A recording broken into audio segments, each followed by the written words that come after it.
es la capital mundial de las políticas del tiempo.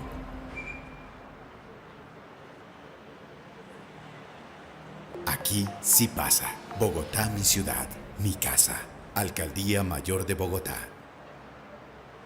Hola, muy buenos días para todas y para todos. Les damos la bienvenida a las personas que llegan y están acompañándonos en este auditorio, el CEFE de Chapinero, a las delegaciones internacionales, a la representación de organismos multilaterales, a la academia, organizaciones del sector privado y entidades del sector público, al inicio del Foro Internacional El Tiempo de las Mujeres, Género y Construcción de Ciudad.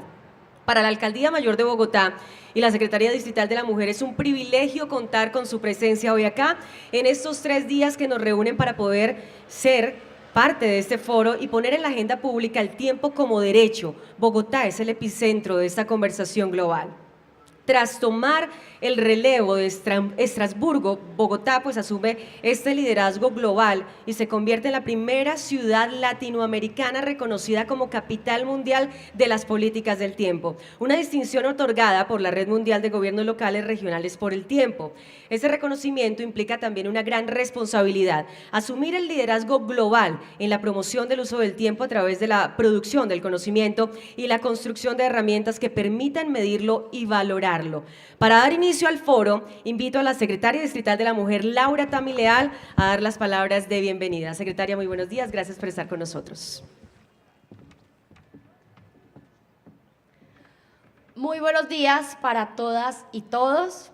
Muy buenos días, Alcalde Mayor de Bogotá, Carlos Fernando Galán Pachón, miembros del Gabinete Distrital, concejales y concejalas, a las delegaciones internacionales de Cataluña, del Ecuador, Bolivia y México, a las y los representantes de Medellín, Cali y Popayán, a cooperantes internacionales, a organizaciones de mujeres, centros de investigación, al equipo de la Secretaría Distrital de la Mujer, a todas y todos, pero especialmente a las mujeres que habitamos Bogotá. Todo este esfuerzo es por y para ustedes. Bogotá es la primera ciudad de América Latina en ser reconocida por la Time Use Network como Capital Mundial de Políticas del Tiempo 2025-2026. Una red de ciudades y regiones que impulsa la organización del tiempo como un derecho ciudadano.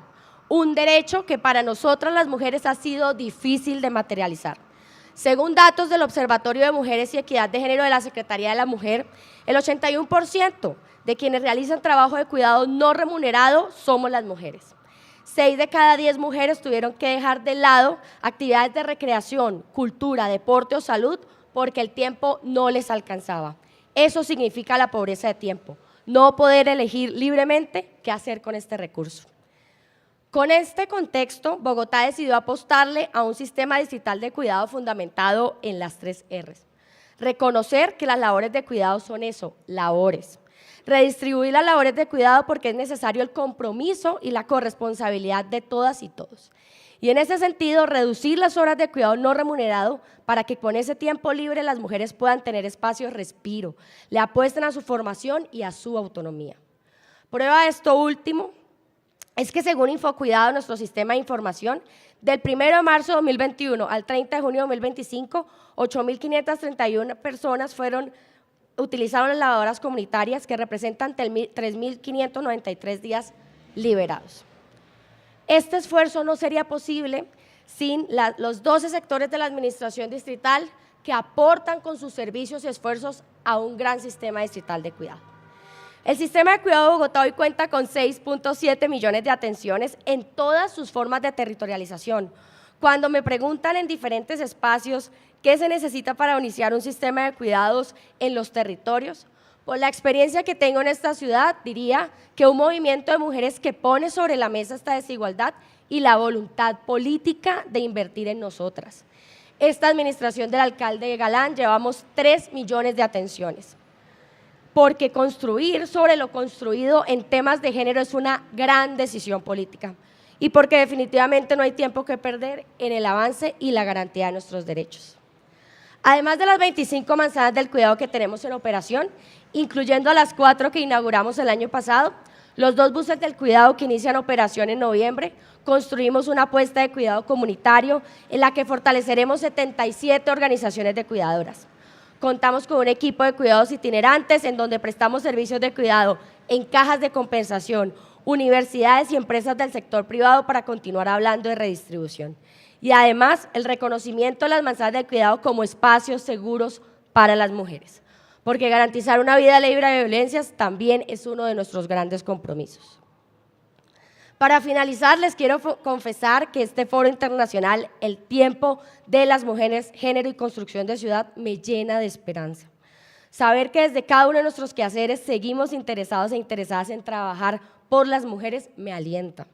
Tendremos 8 paneles, una charla tipo TED, talleres y el recorrido por la manzana del cuidado de manitas, que con seguridad nos van a seguir impulsando y animando en esta misión. En Bogotá sí pasa. En este momento se está llevando a cabo la Bienal de Arte y Cultura con 43 artistas mujeres participando en esta apuesta cultural de ciudad. En el mes de octubre seremos los anfitriones del Día Mundial de las Ciudades de Ono Hábitat. Y hoy somos el epicentro de una conversación global sobre las políticas del tiempo de las mujeres, por las acciones y estrategias que ponemos en práctica. Bienvenidas y bienvenidos a Bogotá, bienvenidas y bienvenidos a este foro. Muchísimas gracias.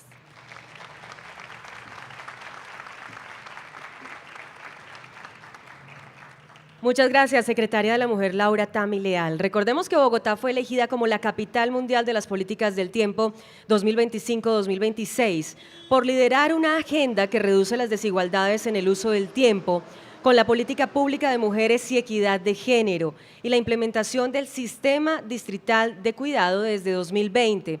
Ahora escuchemos a María Rengel Vilches, directora de Servicios de Feminismo y LGBTI del Ayuntamiento de Barcelona, quien nos acompaña en representación de la Red Mundial de Gobiernos Locales y Regionales por el Tiempo. Bienvenida.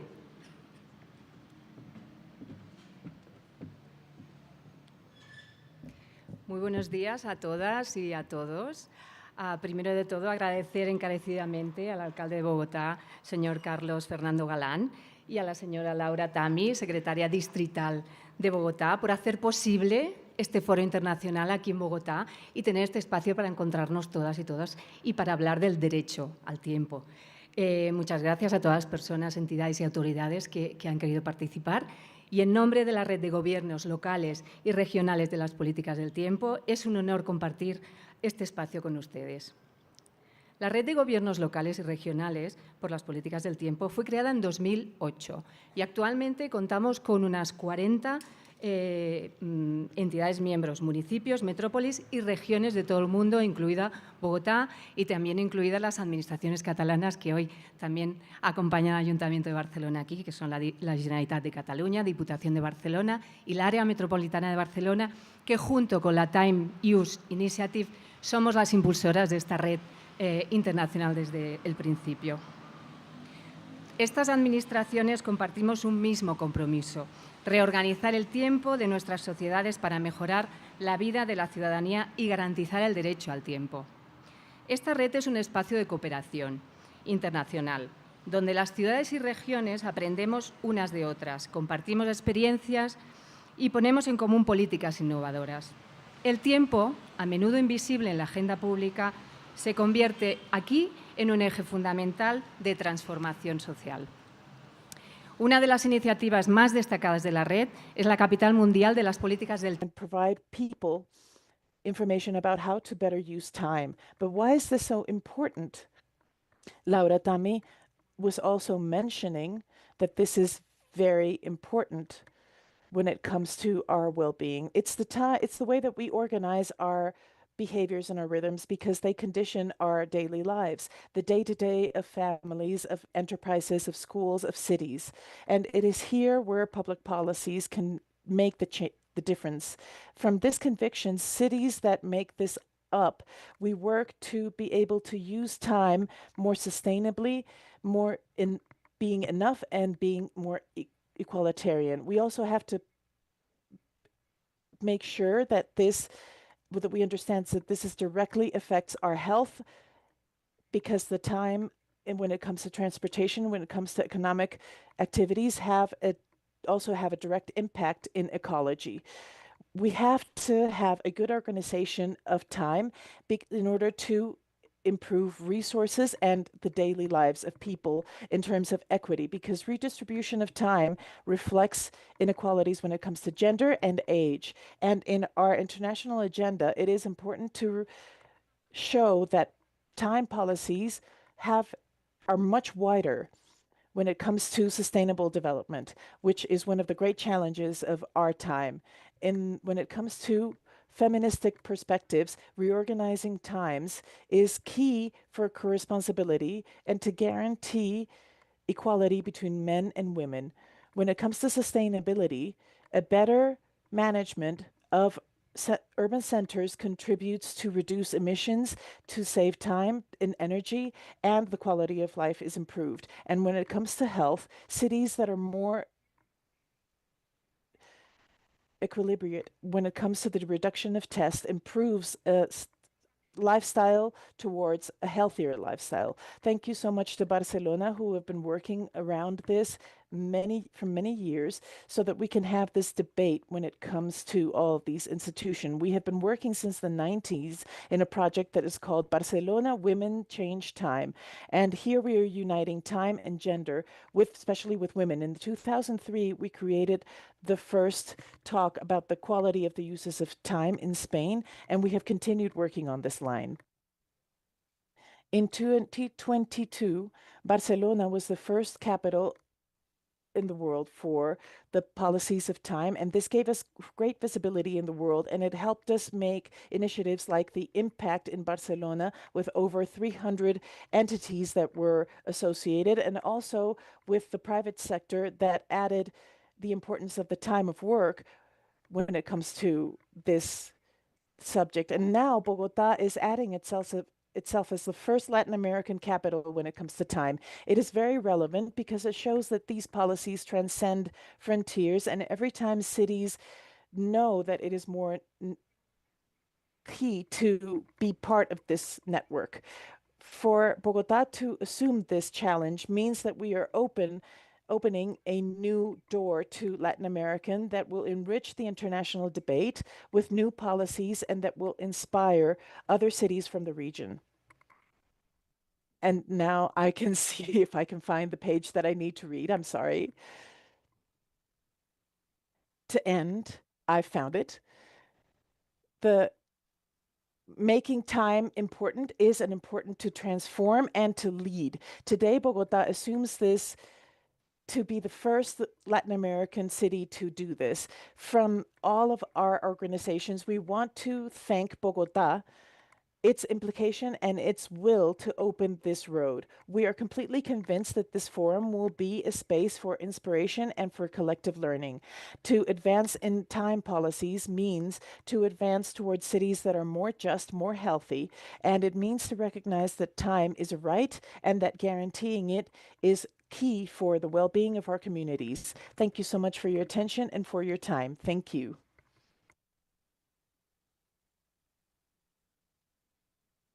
Thank you so much, Director Maria Rangel, for your words, which are, of course, fill us with joy. Thank you also for the bid and UN Women for the graphic, relatory, and written texting of the event. And they are here during all of this, taking down all of the information. Thank you so much for being here. To continue, I will invite the mayor of the city of Bogota, Carlos Fernando Galán Pachón, so that he can let us know why Bogota is the epicenter of this global discussion about the use of time.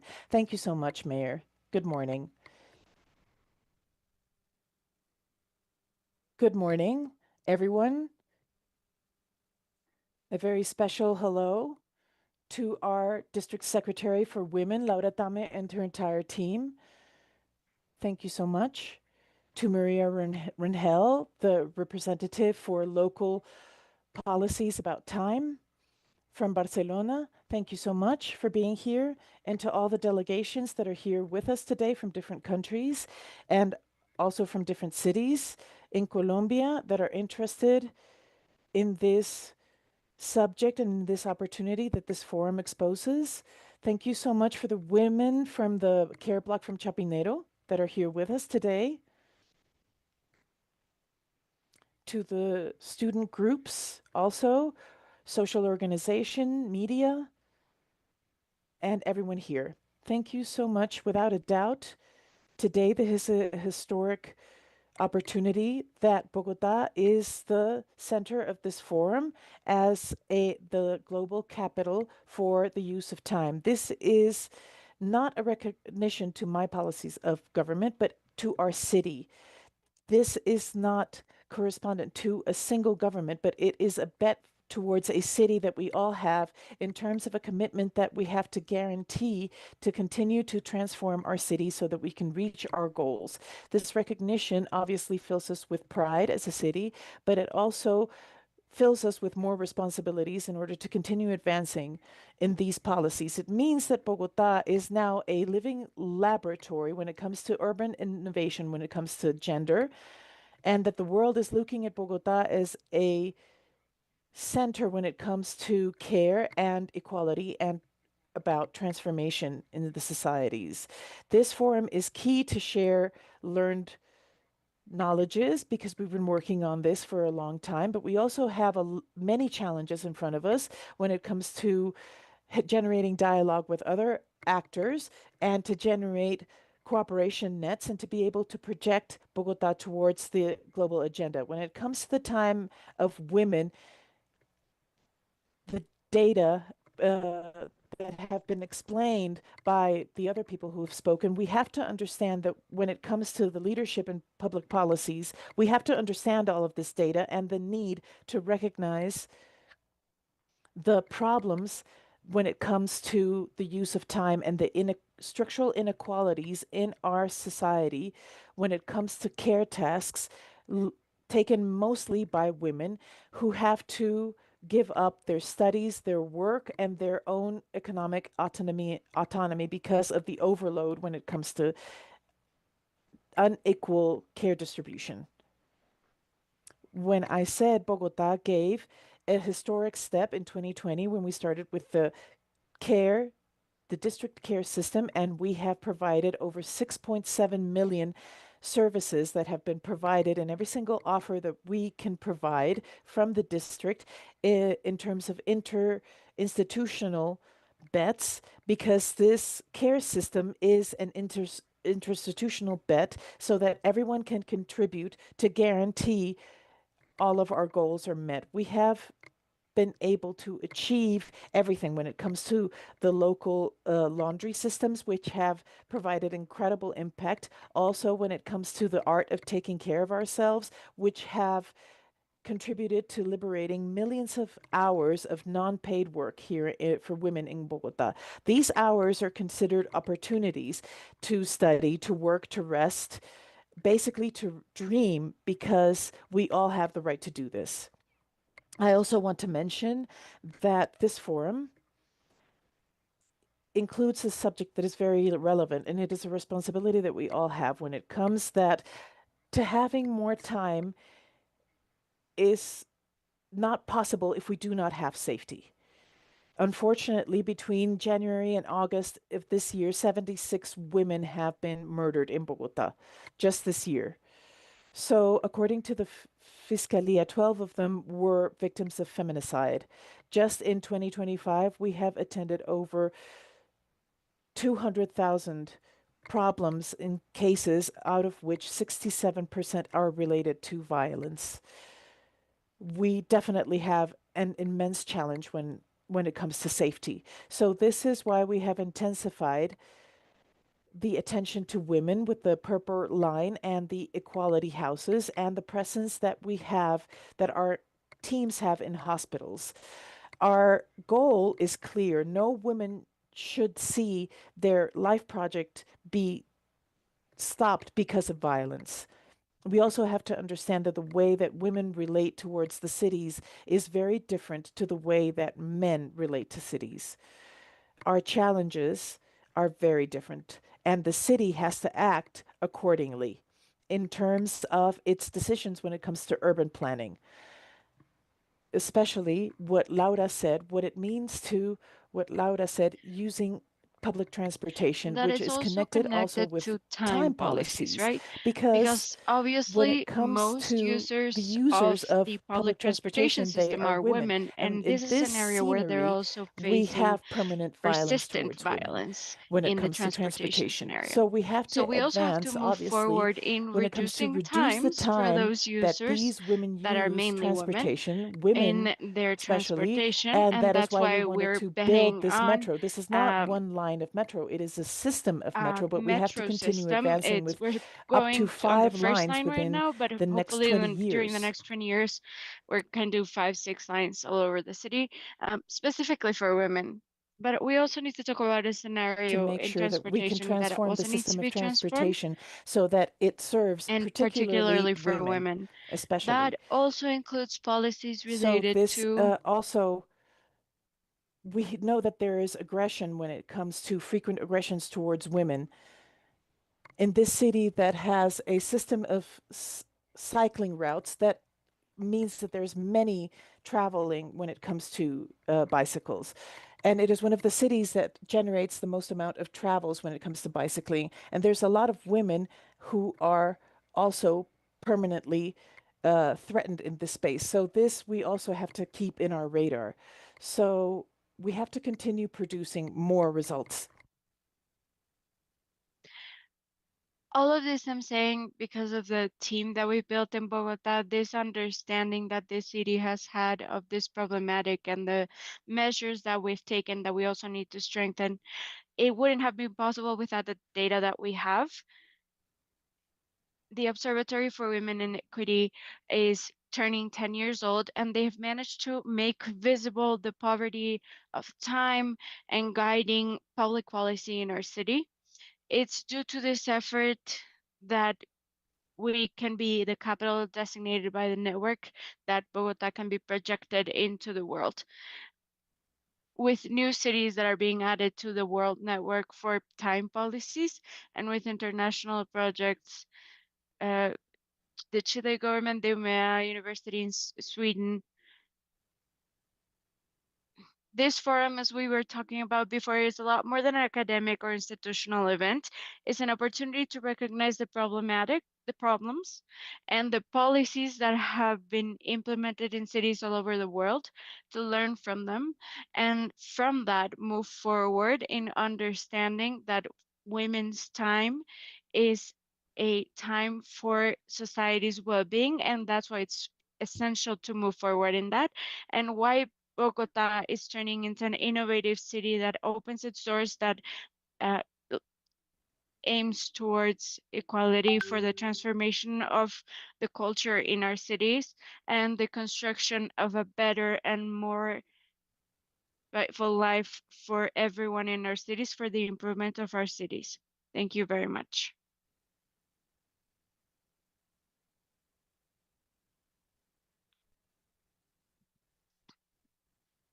Thank you.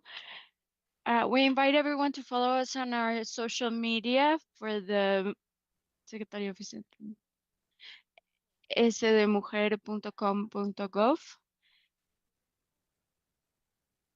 You will find all the information and the program for the forum of the Time for Women, Gender, and City Construction. We're inviting you to look at our inspirational video so that we can start with our agenda.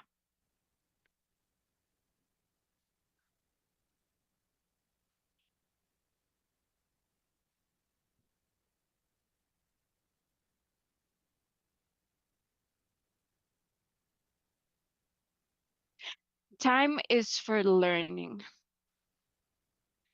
to share. Time is for creating, to transform, and to live a life free of violence. When women win time, the whole city wins time. Bogota is the world capital of time policies.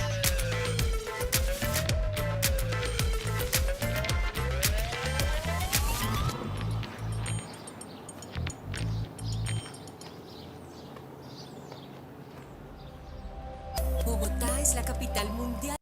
Bogota is the world capital of time policies.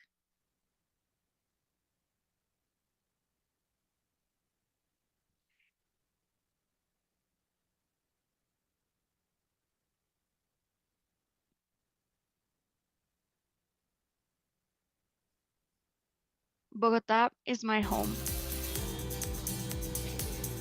Aquí está mi familia. Here nos cuidamos is where my unos a family otros. is, and we take care En of mi each casa other. encuentro apoyo. Y a mi At casa home, I la have transformamos support, para que siempre esté and mejor. we transform our En home mi so casa that it can puedo keep ser. improving. Y hacer lo que At me gusta. home, I can be and do what En I mi like. casa está mi At comunidad. home is my community. En mi casa se cumplen los sueños. At home, we make dreams come true. This is the library at my home. Mi casa es la inspiración de mis canciones. My home is En the mi casa inspiration somos un for my equipo. songs. At home, we're a team. Lo mejor de mi casa es recibir a The los best part amigos. about my home is welcoming my friends.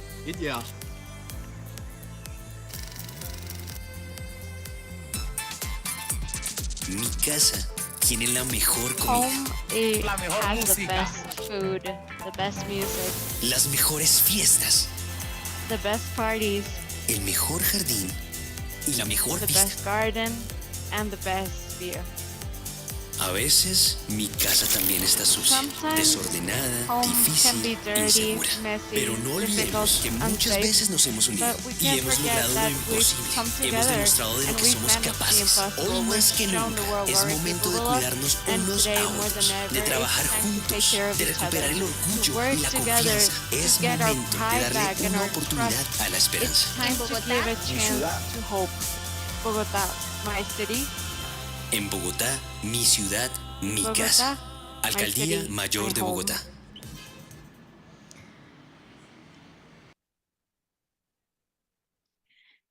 We thank also the presence of Maria Rangel Viches. Thank you so much for being here this morning, Director of Feminism Services and LGBTI for the City Hall's office of Barcelona. Thank you so much for being here. Cefi Chapinero is a space that's taking us in today and tomorrow is the first vertical park and a reference for urban transformation with over 6,000 square meters as a theater, halls, pools, libraries, open air spaces. Thanks to the Secretary for Recreation and Sports and the installations at the CEFI for loaning this space to us. We also want to invite all the citizens and international and national delegations to enjoy the International Biennial of Art. It has made center on the creation of art to imagine cities where culture is for everyone from September 8th to November 9th. The first subject for today is women's time. The panelists will open the conversation on the use and enjoyment of time and a right to culture, sports, essential activities to have a well-being and life. For a life free of violence against women in cities, second, habitat and use of, for the rights of women.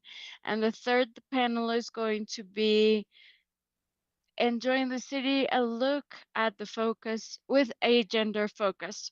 So before we're going to start with the first panel for a life free of violence against women in the city. So I'm inviting everyone to have a seat to Diana Espinosa, Adjunct Representative for UN in Women.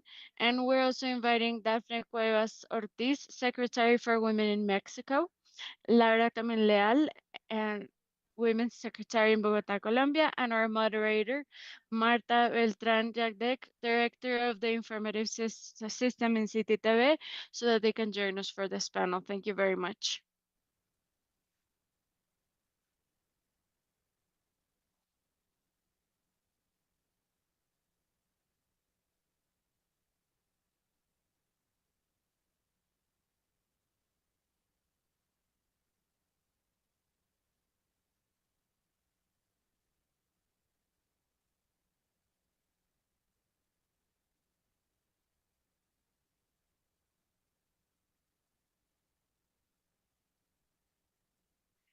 Good morning, everyone. It's an honor to be here with all of you today. I'm going to introduce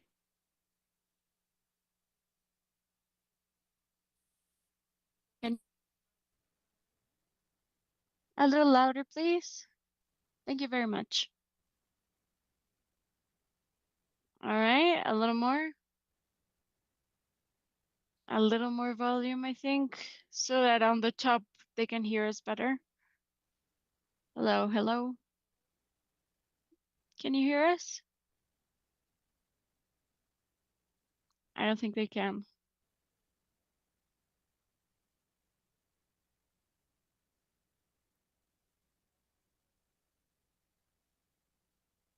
A little bit more, please.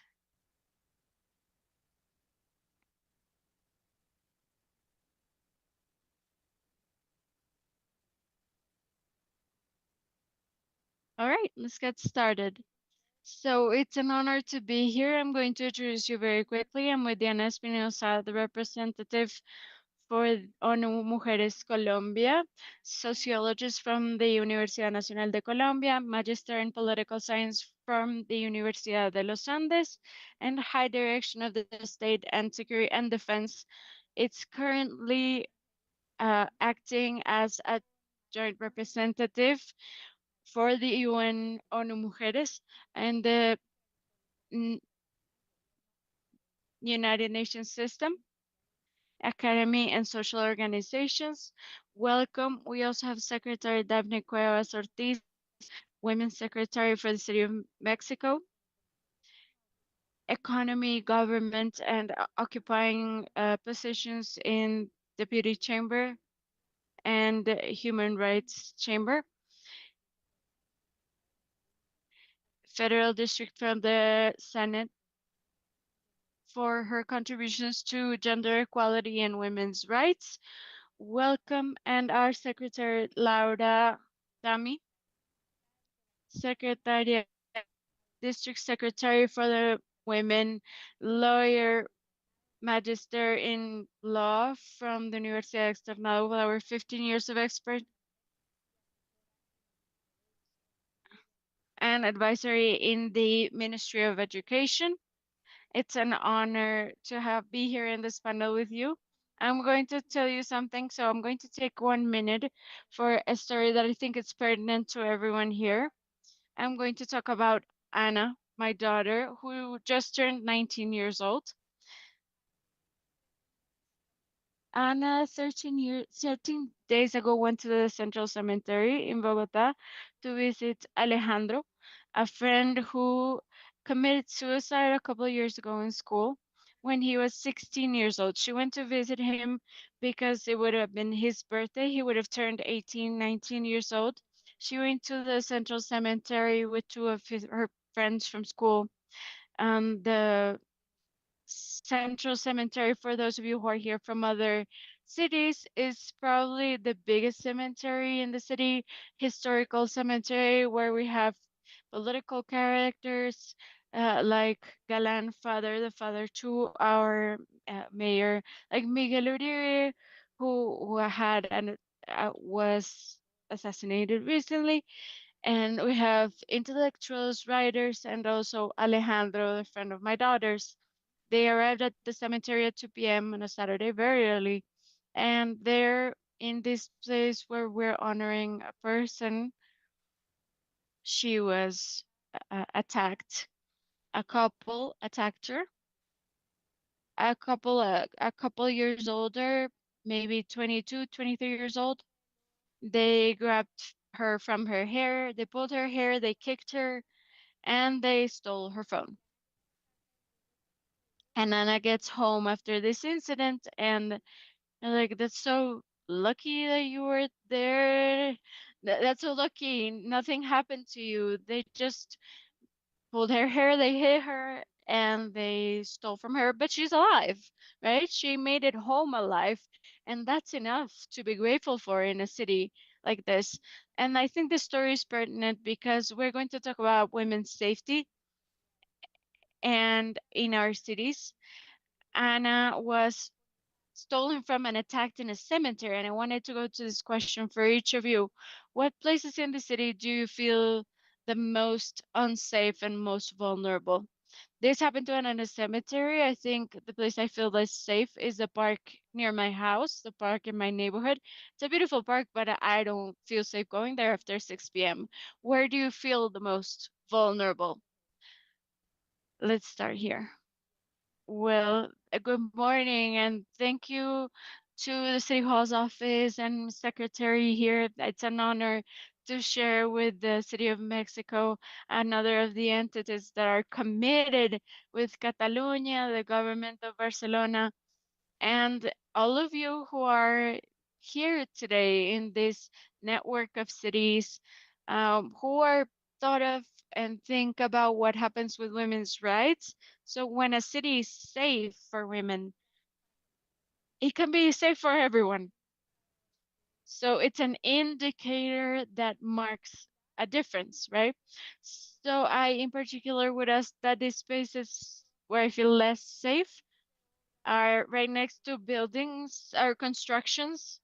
Also areas that are not quite as illuminated, and in some occasions, some types of public transport.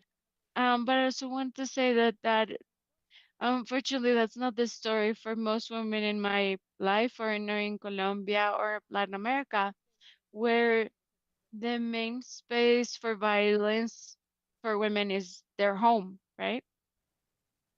Secretary Daphne, thank you. Welcome.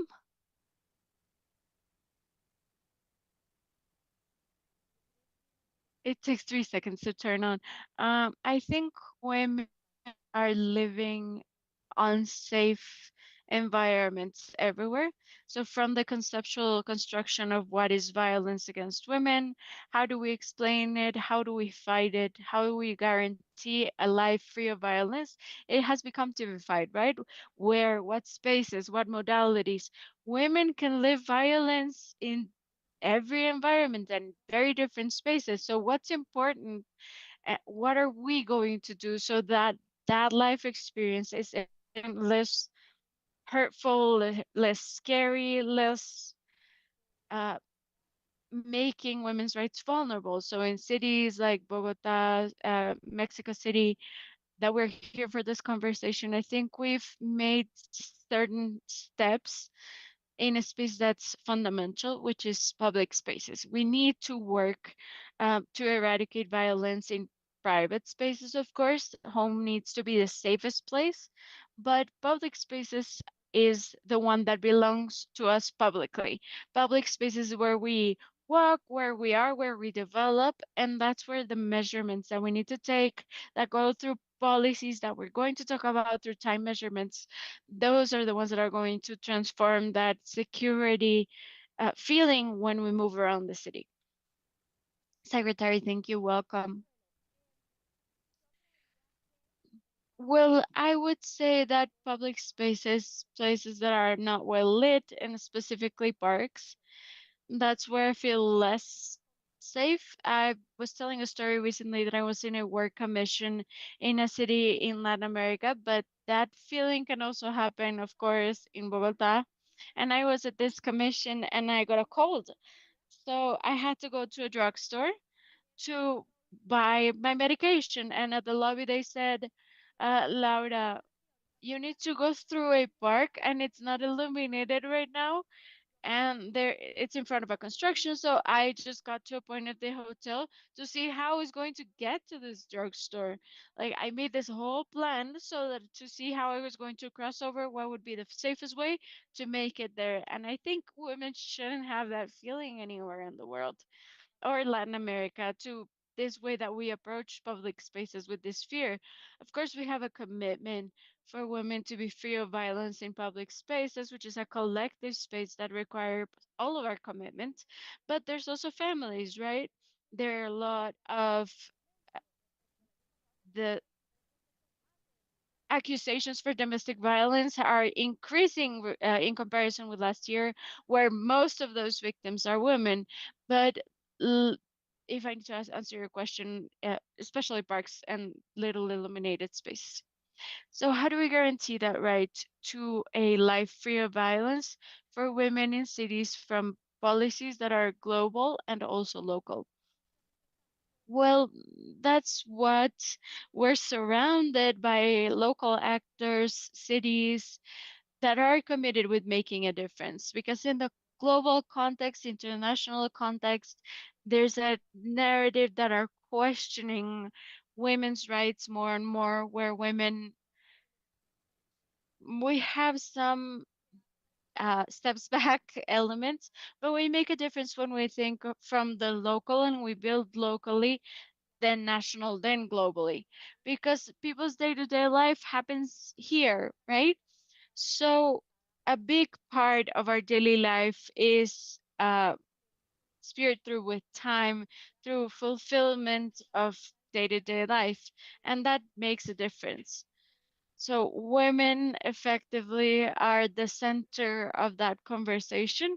But as we were talking about, this is an issue of just women, and we understand and recognize Bogota, how it has effectively assumed these policies for attention, prevention, uh, punishment for violence against women, and for a full life for women through different administrations, proving that we have to bet on the long term. It's not as simple as starting and solving in for last years, but we've also proved like many cities within the framework of Safe Cities, which is a global initiative for the UN and Mexico City, Bogota.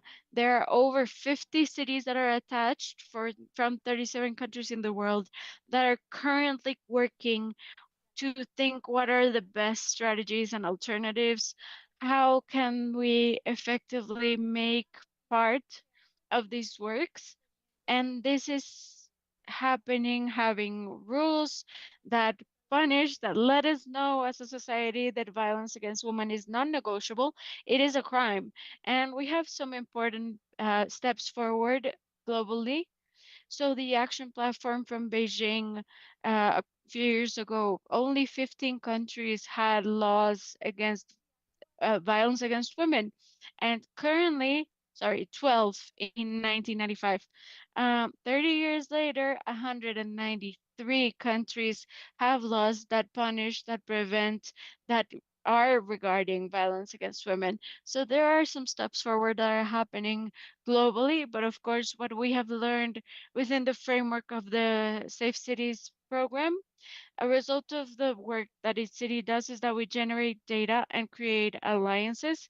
We have developed and implement laws and policies, set them in motion, and we have to invest in infrastructure and elements of cultural transformation to effectively be able to move forward in those strategies.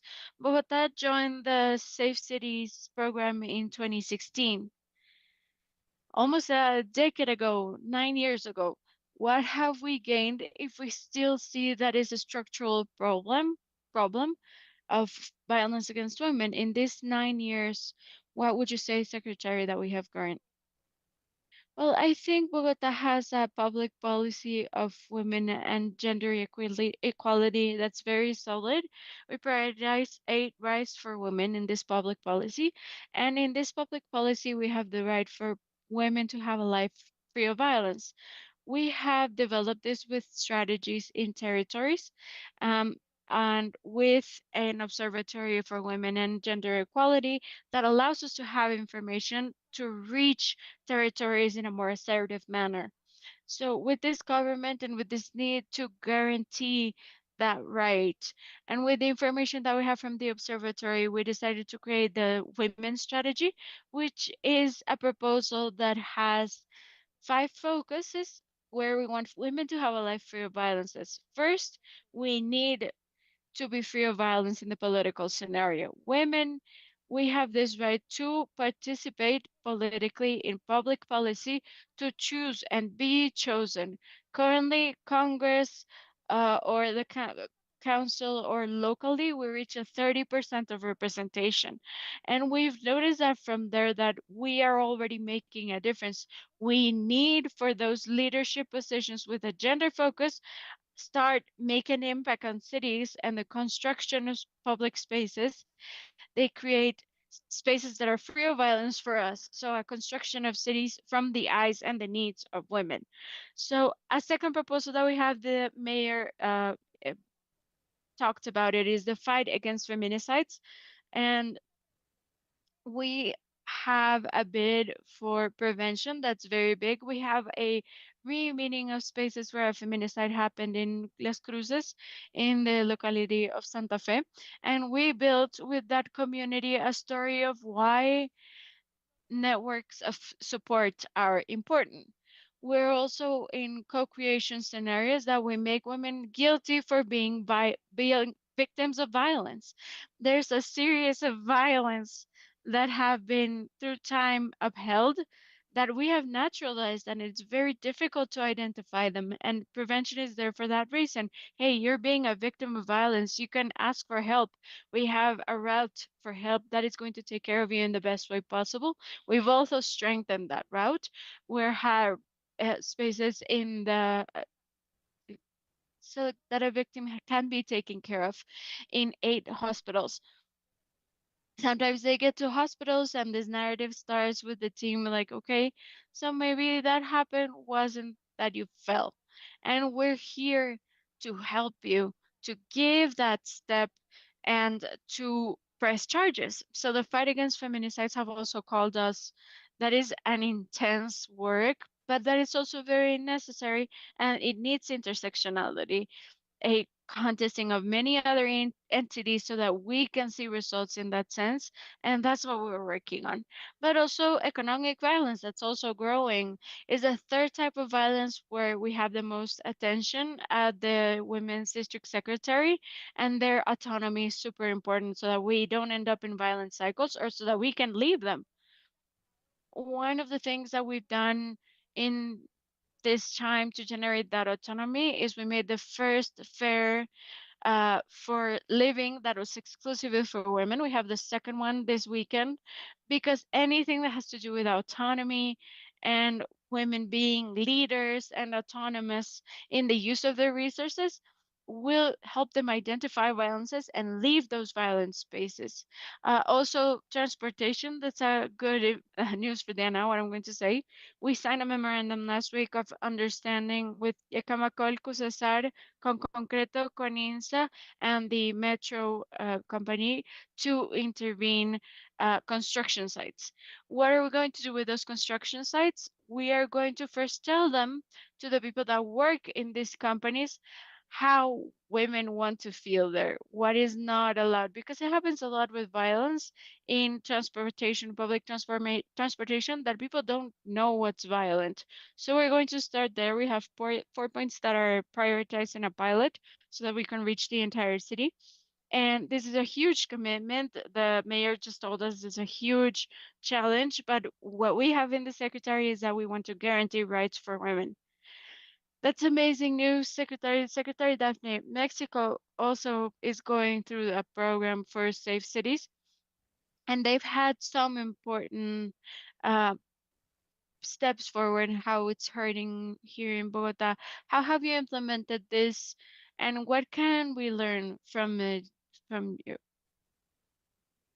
The first thing I want to say is that we've learned in this past 10 years, because Mexico has been there since 2015, that in order to fight violence, to guarantee the right to a life free of violence in women, we need integrity and a strategy, because only one action is not enough. The initial project for pilot cities included a very important part of illumination. In Mexico, we started we started building safe routes for women, but if you leave a station of transportation and the main street was perfectly illuminated, there were police there, which of course stops crime and generates security and safety in the path. But upon ending that, because your house is that way or the other way, and that safe path is over. So the learning here is that we don't only need safe paths, we need illuminated cities. Clara, who is a very great feminist and is very committed with people, realized since she was a mayor in Stapalapa, and she started to make sure that everywhere was lit, especially around the mayor's office. So when you have a satellite image, you can see how the mayor's office was transformed.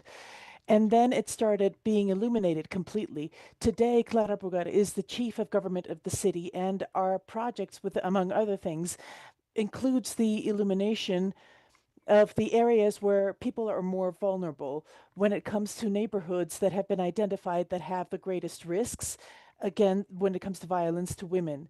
So that has already been measured and lighting is already being handled. But when it comes to treating women, when we talk about violence to women, the eradication is the route to go to that way. We have to have prevention, attention, and sanctions. We, since 2019, have a strategy that is called Lawyers for Women. And what this does is that we have lawyers all over the territories in the cities, and then these work 24 hours a day. So when a woman came to make a denouncement, we would not say, but why, lady, just get over it because you're just going to forgive him. This is something that happens a lot amongst the public. So initially, these female lawyers came about in order to avoid women being not taken seriously. So this has been very interesting because we have been evolving, and these female lawyers start all the investigations, but they also work on measures to make sure that everybody who, all the institutions that are involved with this are aware that these women are protecting women, and in order to make sure that all measures are more effective. And we have a very interesting measure that we've been using for over 4 years, and that it's that violence comes from home, so that it's not women who have to go with their children to a refuge to be safe from the person that is committing violence against them. The person that is violent should leave the home. And this is something that we are working on with the female lawyers, and we are evolving to what we are calling the Defensory of Women. So, besides making measures, we can also accompany all the victims of crime. It is a new transition, it is a new exercise, and we are convinced that in every step we're learning, we're acquiring abilities so that women can be every day safer. And when it comes to the subjects of feminicide, I think that our main learned knowledge is that what we have to fight, obviously, is the normalization of violence in cultures. When it comes to nothing happens if it's a woman, if you hurt her and if you kill her, nothing happens. And this is impunity. So, what we have done is to increase research and the following of each single case of feminicides. And this has helped us to transmit the message that you can't kill a woman because something will happen to you. Justice will fall on you. And the numbers of attacks have been reduced significantly. So maybe at the end of August, we presented a draft when it comes to the following of all of these actions. And we were able to show that as opposed to last year, we have reduced in 24% all violences towards women, especially to when it comes to feminicides, so to 24% when it was a lot more elevated. So the really important number is the number of men that have been processed in the justice system for feminicides, because that grew in 54%.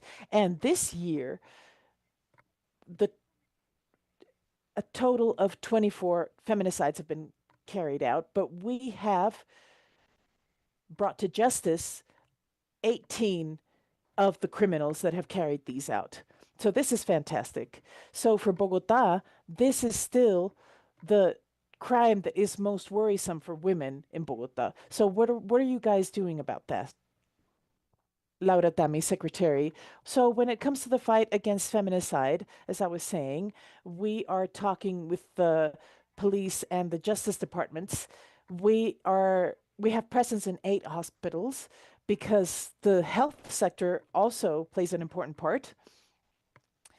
It is part of the route for attention for women when it comes to the risk of feminicide, but we are also betting a lot in prevention. So when we say, what are these violences, we raise our hand and we can provide attention to women. And in that sense, intersectionality has been very important.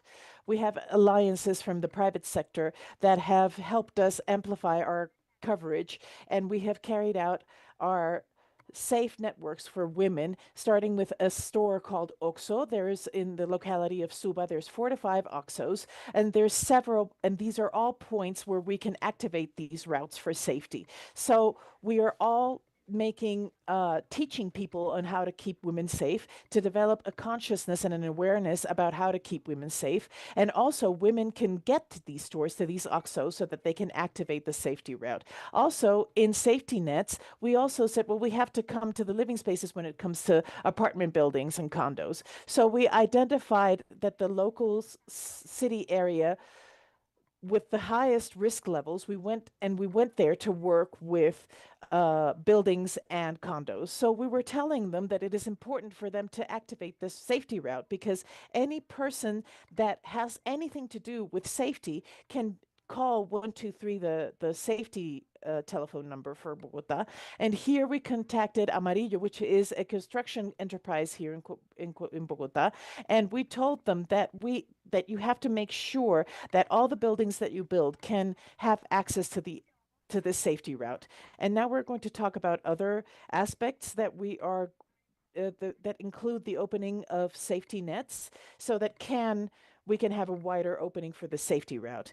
And it is also very important to analyze with the police, with the coroner's office, everything with the child services. We can analyze all of these feminicide cases and find ways to combat them in a better way. So we have case analysis. We have a group of gender that is derived from the Women's Secretariat, where we analyze these cases, and we also have early alerts systems so that we can identify women who are at risk of feminicide, provided by the coroner's office, so that we can follow up on them as well. So this is a bet that we have as a city to be able to provide attention to prevention and the sanction of these crimes, to be able to identify these cases and be able to combat them through a transformation of social awareness, because we have many points of attention, but if we do not move towards a city that is free of sexisms, we will never be able to build a more equal and aware society when it comes to our rights. So coming back to public transportation, it is one of the places where women are more vulnerable, where they feel most vulnerable. So according to public perception, 90% of people who felt that they were vulnerable in transportation, they were women. In Mexico, from a long time, when it comes to public transportation, we have had brigades, alerts, training that has been very complete. From as of the year 2000, we have the famous and the famous men-free train wagons. So how is this going in Mexico? So as we were saying just a moment ago, when it comes to public spaces, continues to be a space where women are victimized. So of course, public transportation is part of this, but we have protocols for acting, and we have a shared program with the Transportation Secretariat, so that when something does happen, we can say, okay, what's the protocol? Who's the whistleblower? How does the police come? How does a lawyer act? So that when the woman can come and denounce, she can be serviced. So also, women say, well, what does it mean when you lose 4 hours of your time and you try to denounce the aggressor, but nothing happens? So this is a very controversial measure because it's a space that is exclusive for women that started in the metro of Mexico, but it has also leaked onto the metro bus and to the cable bus and to the buses. Uh, because there's buses that are exclusive for women. This is a measure that has been working because women can feel safe in them, even if they are, squished inside all of these transportation systems, but at least they're not afraid that somebody's going to abuse them or victimize them, that somebody because it's so uncomfortable when somebody comes towards you and they start touching you. This is not okay. So this measure is being acted upon. We're not contemplating removing it, but on the contrary, the new transportation system that was being carried out, or it incorporates these exclusive spaces, and we have installed the fact that women defend this space for themselves in the city's culture. So when women come in here, when men come into those spaces, women immediately stop them. And so every time this whenever somebody tries to access these spaces, women more and more will stop them. At this moment, we are trying to carry out an exercise that's very interesting in Mexico. I'm not going to be going to details, but it's important to let people know that in Mexico, along with the United States and Canada, next year we are going to change the males soccer cup, the global soccer cup, the World Cup. So Mexico, for the first time, is the first city where a World Cup has been hosted for the third time. So we already know that this generates great tourism, lots of economic flow, people coming in from the whole world, and it causes a lot of problems when it comes to safety and security. There's a whole protocol for acting for mass events, but since last year, I've been fighting for the Women's Secretariat to be part of the cabinet for security for this event.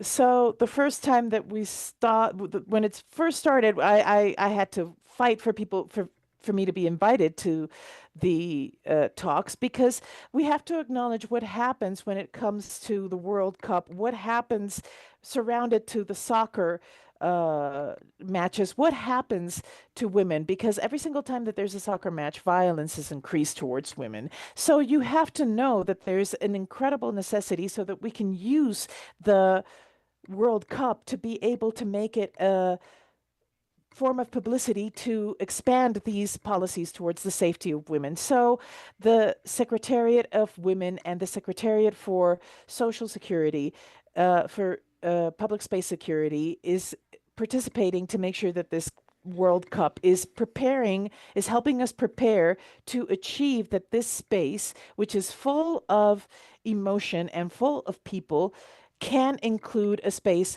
to talk about women's safety. And it can also be a place where the institutionalities of the local governments have the capacity for immediate responses to violences. Well, a parenthesis to let you know that we are providing some formats where you can make questions, where you can ask us questions. So please, if you can receive it so that you can write down your questions and we can later ask them. So considering what Daphne was talking about, what do you think, I would like to know about this strategy about women exclusive wagons and buses, and if you think that this is an option for Bogota within Transmilenio and within the new metro, and of this controversy about whether it's an effective measure or if whether it really does solve the problem or if it's just a form of segregation, or as was mentioned, whether there is an aspect about security and belonging, about this being our territory. All right. So as I was telling you, this global program about safe cities has over 50 cities from 31 countries, and every reality is entirely different. Colombia, we also have Medellin, Popayán that are part of this program. We also have Cali, Villavicencio, Pasto, Barranquilla, which are very different contexts, each one of them. So what we have learned from this, through this program, is that you can do things in a parallel world. We don't have exclusive decisions. We have cultural transformation, and you have to make sure that you can help these societies understand that violence against women is absolutely prohibited. And we definitely have to do a lot of work with men and with the society in general, because most of the violence against women comes from women, but there is an institutional tolerance towards violence against women. And that element of cultural transformation is very important. And it connects with the school of care for men, because it creates difference. It helps to nip it in the bud, as you said. So when you put care at the center and you introduce different dynamics within women, within families, and for men, it changes relationships within families, within society, and you nip it in the bud effectively. When it comes to culture, when it comes to other organizations like Camacol with the front of construction sites. But there's a lot of cities that not only have alliances with taxi companies so that they can have exclusive services, or wagons that are exclusive for women, like or buses that are exclusive for women. This is a prevention measure as you transform things from within. But part of these strategies are also linked to making sure that these are transitional measures, that they're not permanent, that this is not installed in permanent life, because a girl should be able to inhabit this city without feeling this permanent risk. But we do have to find alternative mechanisms in terms of gender equality for women. What we see from global data, we have a global study when it comes to women's panorama in the world. It said that we need 125 women, well, 125 years to be able to create gender equality in the world. So if we keep on waiting for transformation from within, many generations that are alive right now are not going to be able to experience a safe life in the city. So we have to accelerate these advancements, and we have to help to build transforming decisions. But while that happens, it is key that we establish alternative mechanisms that guarantee the right for a life free of violence. So this data is really 125 years. That's way too long. So this 150 years, do you think that this is going to be possible, Secretary, within 150 years? So last year, we bet on something called Transmilabs. 10 Transmilabs we carried out within the gender focus with the users of Transmilenio. And in order to understand how to come closer to a life free of violences within public transportation. So to understand violences and understand what was going on. So this exercise identified that first, people don't realize what violence means, what these violence actually are. So we have to start saying what we think is violent within public transportation. So two, apathy from third parties. So that is not my problem if women are being facing violence in these spaces. And in that sense, we created a line of cultural transformation that we have been working on at the different Transmilenio points that activates third parties, that brings awareness to social sanctions to these violences, and that identifies these violence specifically. Because what happens here, I also think, is that we have things that are very clear when it comes to social sexual aggression, but most women don't decide to denounce legally any of these sexual aggressions. So we have to go towards social sanctions. And that is what we have been working on with Transmilenio. We also have panic buttons in one of the stations as a pilot. And we're working with universities so that we can start coming towards this. So gender exclusive wagons, we want to create these for care providers when it comes to the care system. But we also have that conflict about why women have to be segregated if we want to be free of violences. But these two routes that we are using, we identified these in Transmilab, and we are going towards a line of cultural transformation, and hopefully soon we are going to have exclusive areas for only women, and especially for caregivers only. So what do you mean by caregivers? These are people who are responsible for certain peoples, exclusively children, the disabled, and elderly people. So let's talk about the strategy and how this runs in the public policy within the city. So as I mentioned in the beginning, there's 5 lines. Political violence. There we created a strategy that is called orbiting. We are pushing women's leaderships within localities because there is a barrier for women in terms of access to spaces when it comes to political power.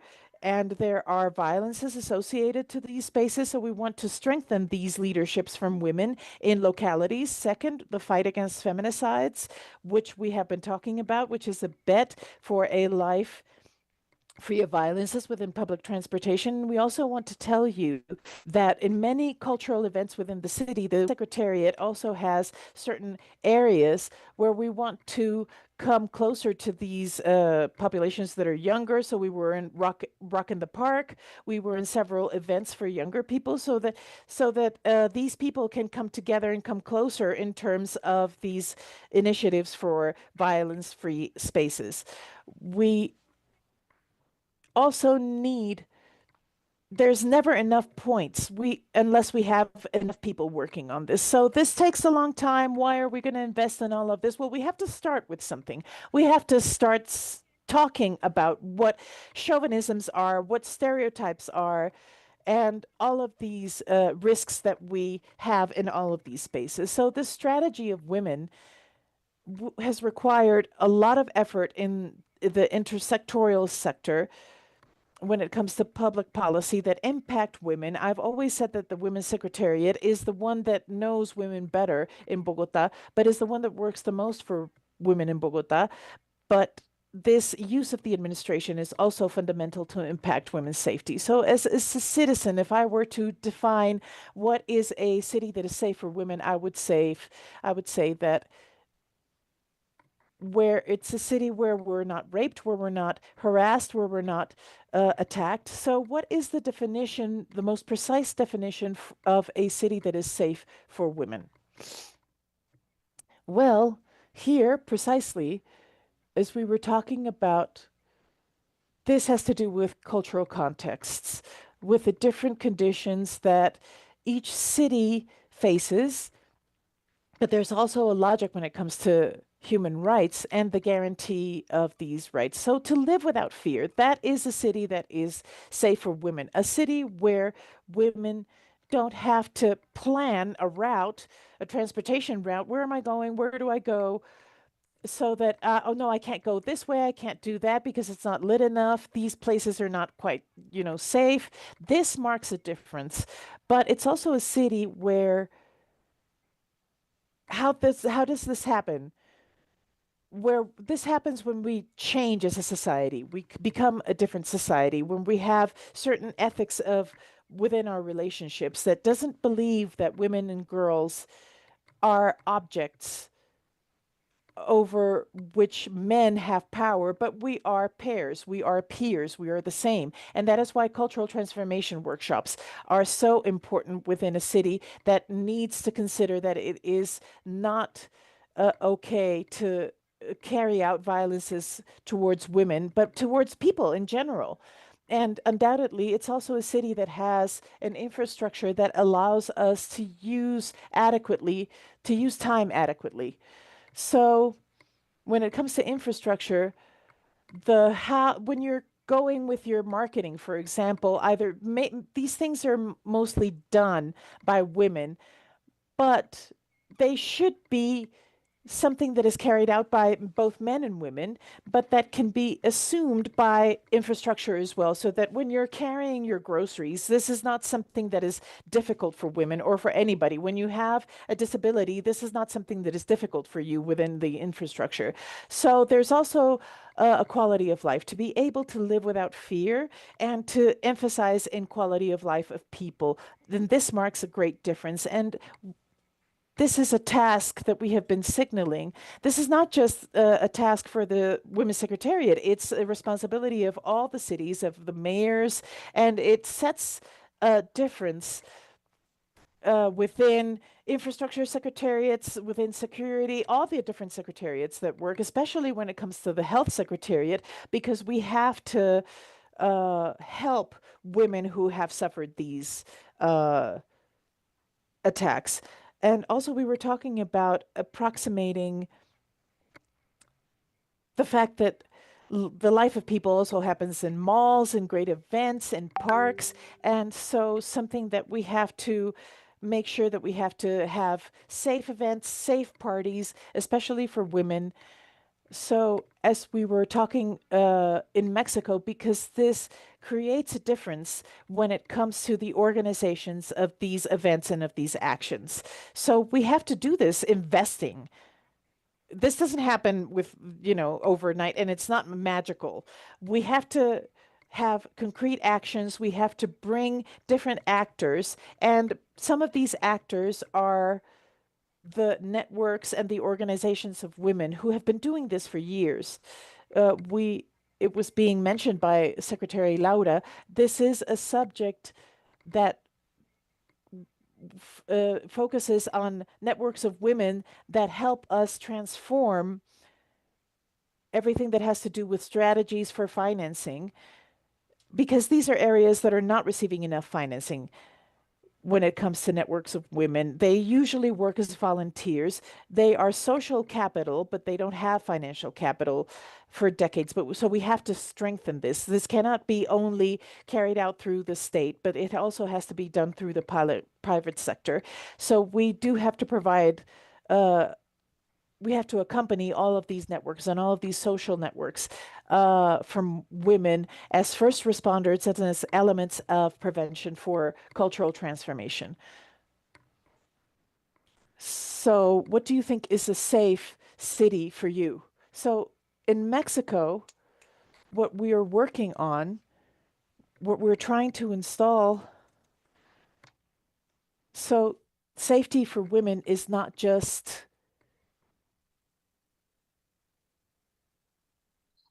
And that's what I mean when I say we need an integral approach. As we have ambition from this creation of these mechanisms for women from before Beijing, is that women's secretary, the mechanisms could be lawful entities, that they could enforce policies for the government so that these policies will have a gender perspective and the implementation of public policies as a whole will think of women and their rights. So, and that's what we're doing. That's our political bid. Of course, from the campaign, that our great bid, and that's why it went so effectively in the city, is to transform women's lives. We've had revolutions, we had social movements, we had armed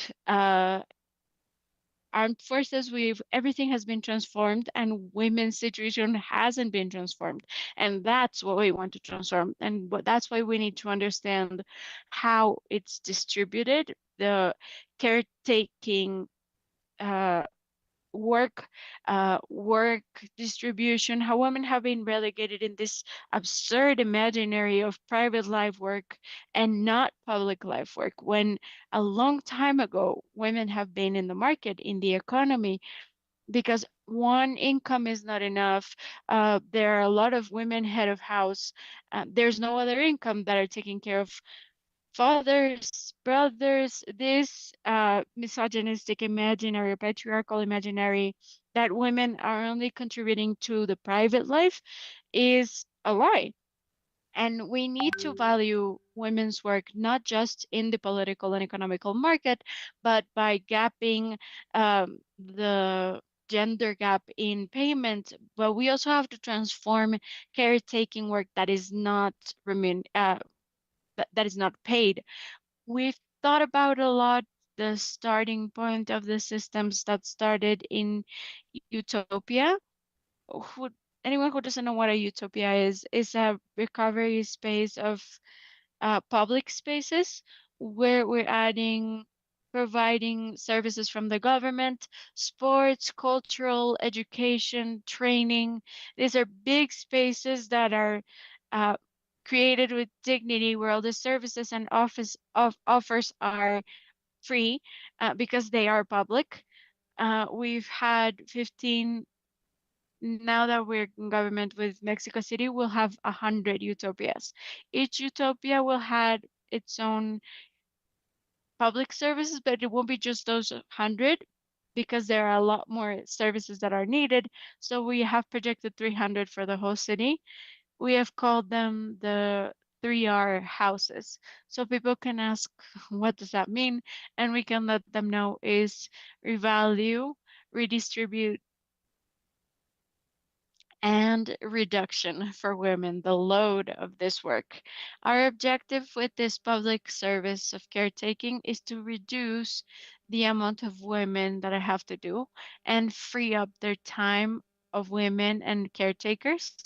If we free up women's time, because that's our objective, we're going to promote that women can invest that time into what they decide to do. So it's not just that they're going to work and earn more in a company. If that's what they want, sure, that's what they can do. But to study, to develop themselves, to read a book, to rest, to have fun, whatever they want, because the issue is that freeing up women's time from a task that is historically been on our shoulders is unfairly a part of our task. So if you think about that central policy, that is sort of the nucleus of we're going to generate justice for women, and we're not going to get there if we don't guarantee the access of women to a life free of violence. Understanding that things are structural. Nobody here is innocent or foolish or a liar uh, because of thinking that structures are going to be transformed in a month, in a day, in 3 years. It's very clear that these cultural transformations are a long-term bid. And in this sense, our responsibility is that we're going to have a clear path and we're going to start walking in that direction. That's our commitment with the current government. And that's what we want to promote. For us to sanction and accompany violence, we have refugees, emergency houses, overnight houses.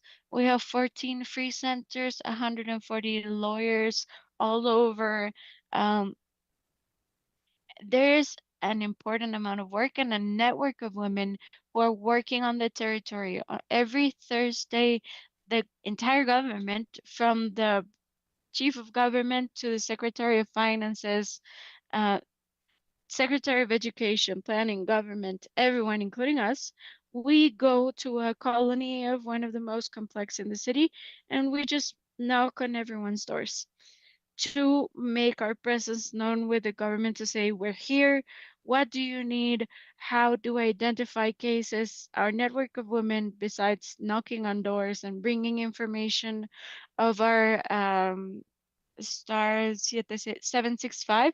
It's not just for emergencies, so people know that they only have to, not only they can call when something is happening that needs the police or needs an ambulance or anything like that. They can also call to ask questions, to ask for advice, to know where they can go, because we also have women's utopias that exclusively provide services for women, and they do training and education processes for non-traditional careers.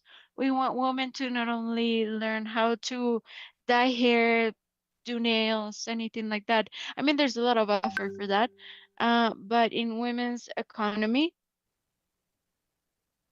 it's to be plumbers, carpenters, drivers. We have a driving school for electric mobility because our challenge is to manage in the next 5 years to reach an important percentage of the people who are driving the public transportation for the city in this transition for it to be women. That's part of the effort we're doing. Well, I think it's a city where we can feel free of violences. And it's not just a perception, right? It's also the like the manifestation of that as a fact that is so key. And to get there, I think in the cities we have to commit to an intersectional and integral effort. All of us in society are responsible for that right of women. And that's why we need for the private sector to get involved. That's why these movements of women who are manifesting these inequalities, as the state, as we of course have a commitment within certain competencies and a legal framework of the guarantee of those rights, but everyone here, we need to be committed with the right to live a life free of violence.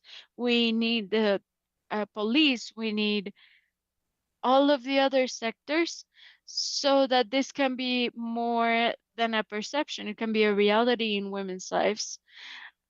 We need prevention, attention, and punishment.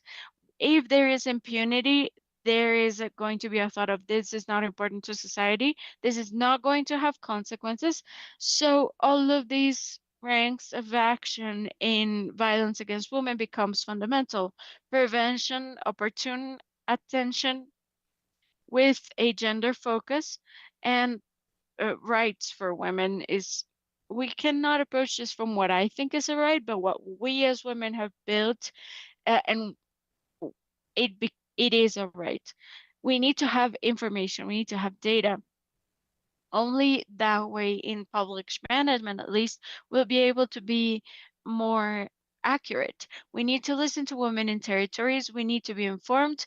We need to understand what the data is telling us about feminicides, what women are letting us know, to have public policies that are going to be a lot more focused and efficient. And fourth, the agenda for women's rights always needs to be present in policies, in civil society, and everything that we're talking about, of the different ways to make and localize caretaking and to fight against this violence against women. We need to have an agenda and have it manifest, or speeches that sound good, but this is tied to a political will that women are invested, because investing in women is always going to be worth it. All right, we're going to go to your questions. We know that prevention and transformation, cultural transformation, are key in the violence against women. But in that sense, growing up recognizing what's violent and what's not normal allows citizens to recognize women's rights. Are we doing something in schools and universities to get close and teaching young people? Yes, we have two strategies. One is knitting equal worlds. We go with an offer for schools where we transform them from very young, that don't allow us to see conditions of equality.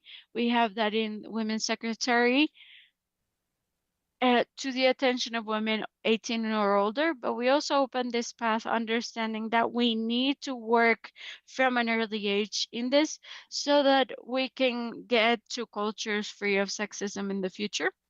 And we're also creating, thanks to the international cooperation, a strategy called Kaleidoscopia, which has to do with the fact that girls usually have more caretaking tasks than boys at home. So we're picking up the table after dinner, we're calling on Maria, the girl, the niece, and from these strategies, we can all help with that. So we're aiming at something else for the incel, the manosphere culture that is telling men, like, we were better before we talked about women's rights. We haven't done a great approach to that, and we're going back to those narratives. And I think that's a responsibility from all of us to approach that, and from being very young. We're also reaching schools, and we're piloting Kaleidoscope for private schools. When we have the first uh, approaches, and we've had a lot more uh, to this approach. And Secretary, in Mexico, we have, what do you have? We have a program called Primary Prevention of Violences, and we work with students from secondary education, but also mothers, fathers, educators. So this whole system, right? Understanding that we need to transform all of it culturally. But I always, when I think about what we're doing and the efforts that we have and we're deploying, I think about the great difficulties and the dimensions. This is also a huge city, but Mexico City in reality has like 9.7 million inhabitants, almost 10 million people who live, but it's a capital city, and it's surrounded by a periphery of a metropolis that's a lot bigger. So about 10 million people live there, but working and transiting there are about 17. So we need to generate an offering and attention and capacity institutionally for that monster that is that city, right? So this implies having very clear how we're going to move forward and what the big universes are and how we're approaching them. So this call to always think strategically. We are doing a task that Mexico is happening since 2015, that is happening nationally, which is the national strategy for teen pregnancies. This strategy has made significant impact. Our objective is the one marked on the Agenda 2030 and the Montevideo Consensus, which is the one that uh, rules over acting in reproductive health for men and women. Our commitment is to reduce teenage pregnancies to half and to eradicate child pregnancies. So in this work, we've done a lot of things for that strategy. And the good news is that the city of Mexico, in Mexico City, we've managed a diminish at that in a 50% reduce in teenage pregnancies. And we found a very interesting anchor of why we need to work, starting with education information in sexuality and how this impacts prevention of violence. Because you're telling teenagers and young people that sexual life is stabbed through with pleasure and consent. So anything outside that framework of consent is violence. So you navigate the from no means no is yes means yes. So understanding the active necessity to be vinculated and in sexual activities. We're calling those gumpeas, which are municipal groups in the 16 mayors in the city that are integrated via the Secretary of Health, Education, Secretary for Women, territorial units, schools. The idea is for us to be responsible collectively to push forward this training, and we're not going to go to bring a workshop for every school. We're going to figure out a strategy to create informational fairs, to bring services, and now we have something else called My Life is Better With You, which is to make fun a little bit of romantic love, but we're talking about uh, contraceptives. So when people come to the With You, My Life is Better, which sounds like a ranchera, like Mexican ranchera, we're going to talk about condoms, implants. That's how we bring this information to public parks during all weekends with the health secretary so that we can be a part of this re-education of love, human relationships, sexual relationships, and in the context of violences. Another question, so what has the district uh, of care has done towards preventing violence against women and what needs to be improved? The district system of caretaking, we recognize that the blocks, the manzanas, became security points for women. Women started raising their hands, and the duplas that we have, the pairs that we have there, a lawyer and a psychologist, they're there to reduce these caretaking issues, this labor that take away time from us and our right to time. They're there to draw up a lawsuit for a medication or anything like that. So women started asking for help. We started saying, okay, this can be a point of activation for our route and for attention. So when we realized this, the manzanas de cuidado, they're the third strategy from the Women's Secretariat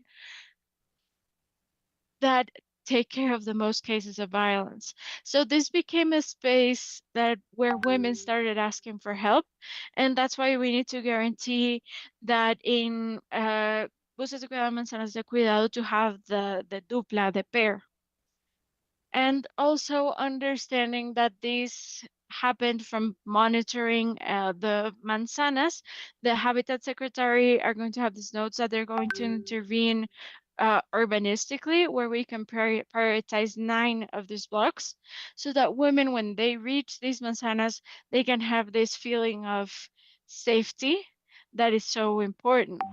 We're working with the government of Chile and Chile Cuida with the Ministry of Inhabitants to have a cooperation that is going to allow us to identify those nodes that include the caretaking manzanas and that we're going to reformulate from the secretary in the outside space. So how we're going to make a feminist approach and reach these populations to say we also do this so that women can also feel safer.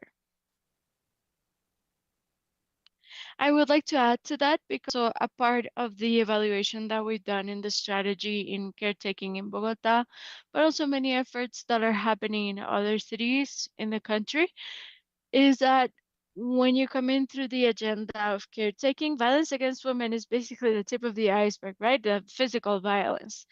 If a woman has been mistreated, she has a bruise, she wasn't literally in this our cultural logic, she wasn't allowed to leave because someone didn't allow her. Um, all of these restrictions or economic restrictions, they're the tip of the iceberg. But what is underneath that is inequality, discrimination, and caretaking, and the caretaking agenda makes a difference in how we are going to transform that is underneath, and it's going to give a base to violence against women and girls. So the work here marks an absolute difference because you get people to relate from a different perspective. So this is not just for women. It belongs to people to survive, to live. We have to cook, we have to wash clothes, we have to take people who need caretaking to the doctor. Um, this cultural transformation element, Bogota is doing it with the School of Men to Caretaking, which also is making a difference because it's a reminder that gender stereotypes are a social construct and that we're going to change them because actually, just by changing that look effectively, we can transform reality, and the entrance into caretaking needs a transformation on that look.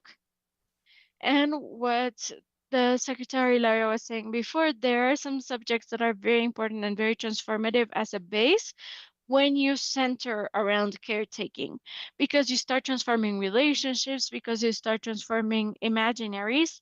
And with that, you also can create a different look that also complements part of what you were saying before, what is happening in the education system. Because if girls learn something at school after many efforts from district administrations or municipal and national, but then they get home and they find the same thing as always, and in their neighborhood they encounter the same thing as always. So this transformation strategy from the Manzanas de Cuidado, Utopias, any other initiatives that we have, they are transformative as a base for the agenda to break with inequality and discrimination that becomes a base of violence against women and children.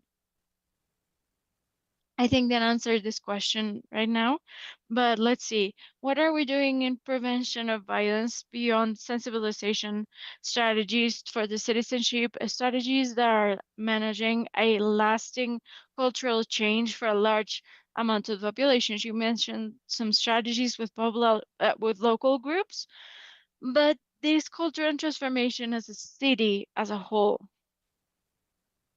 Well, I mentioned that in the punto of cultural transformation, we have several lines. One of them is what we were talking about, which is the fight against feminicides. That also culminates on the re-significance of the places where these women became victims of this crime, uh, because it's also about a community had up close. A crime of this extreme violence is the most extreme that women can live up close. It's a community that is related in a way to that we want to reach.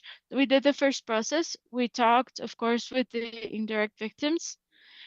We did the follow up on the attentions that they received, and if they allowed that re-meaning, we work in processes of this physical space of re-meaning to write letters to the networks of support.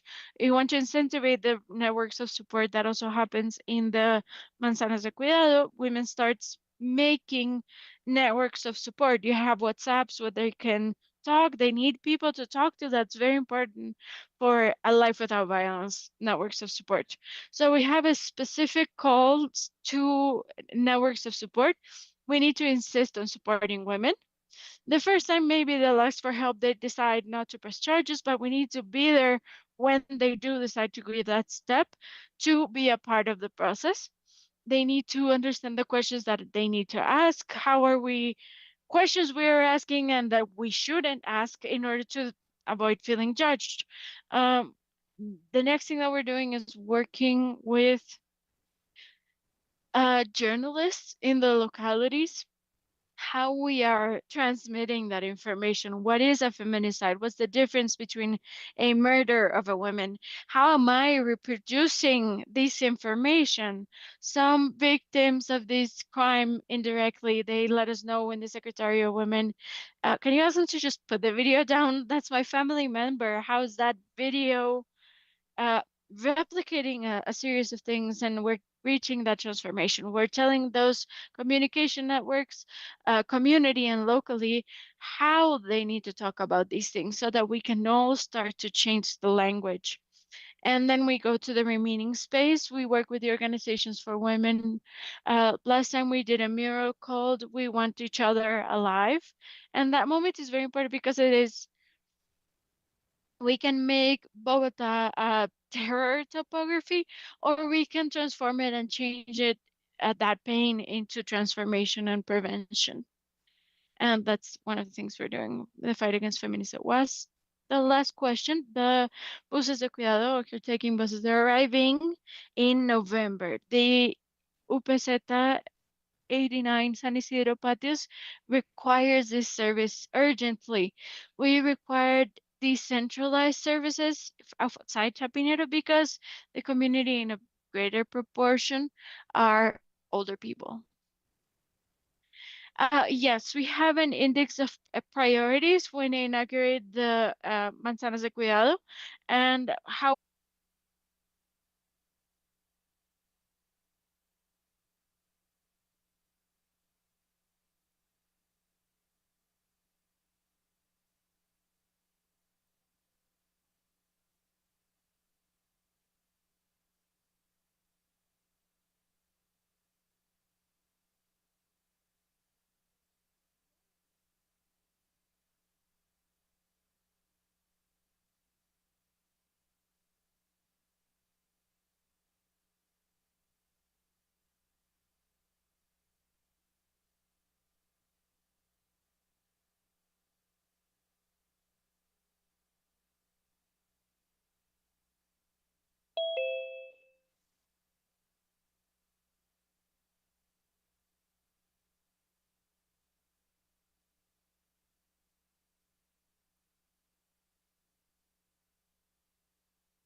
When we have the right to a life free of violence,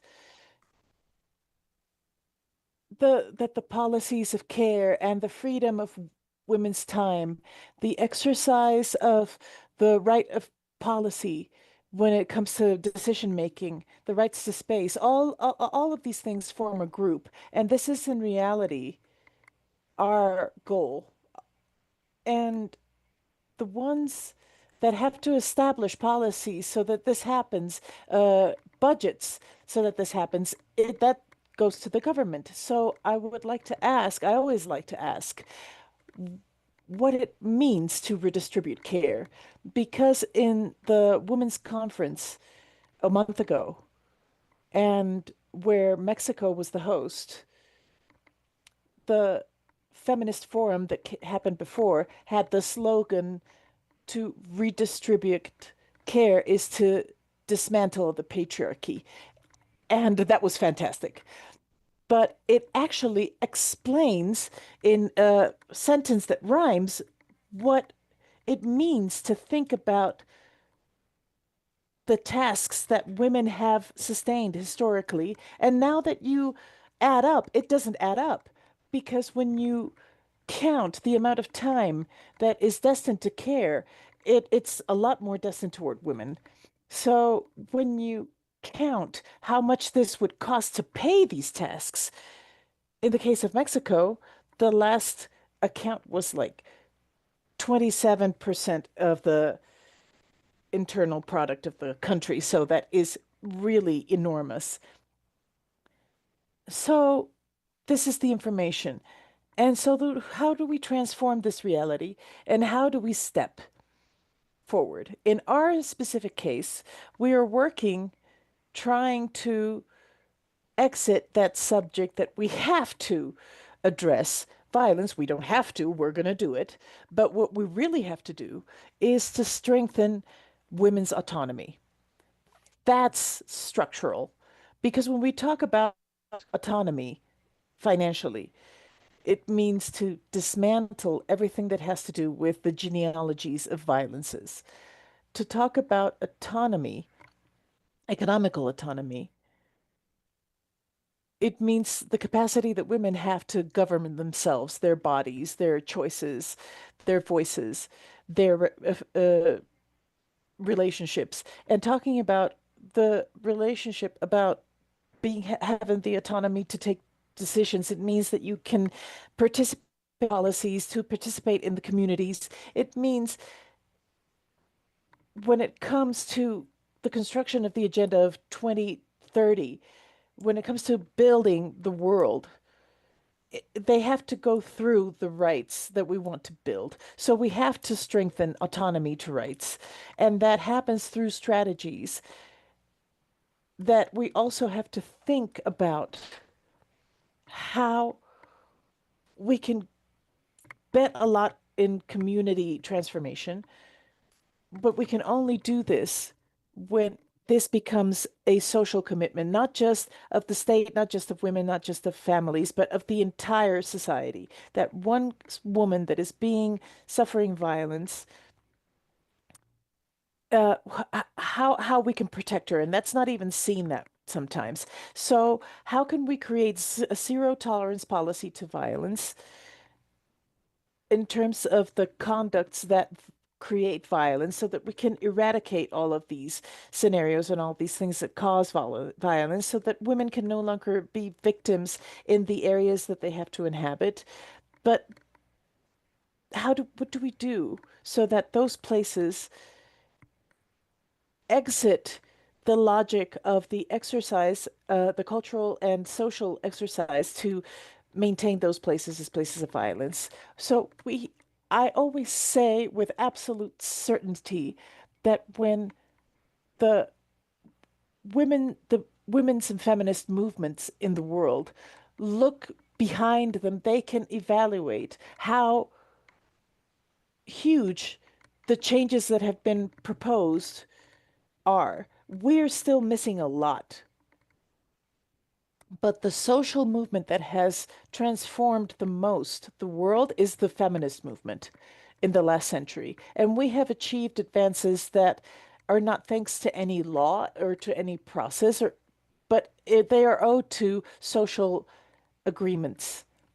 So we have to continue with a lot of strength because we do make mistakes, but we have to have the capacity to go back and see what other cities are doing. So the important thing is that public policies for equality and for women exacerbate the importance of learning and to not making the same mistakes, because that is how we also build laws. Well, we don't know how to do this. Well, we're going to face it in another way. We're going to ask other people how to do it. Thank you, Secretary.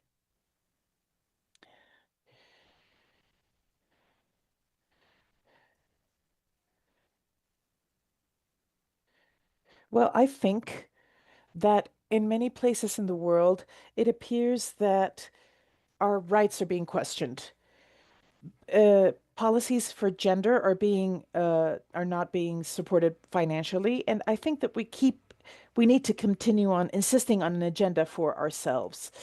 So in a meeting with the Women's Secretariat from other parts of the world, there was one that represents a country that is not in the line of not wanting of wanting to understand policies for women. And this person that was talking to me, she was crying and she said, they're going to take all my money away. They're going to close all of my initiatives." And I thought that we had already achieved at least a minimum to guarantee rights, because we were going to have debates about whether we work the same, then we should earn the same. So they think that this is obvious, that we approximate cities and social spaces should be designed differently for men, and that is why we need localized policies about our needs, because we have to reopen those debates.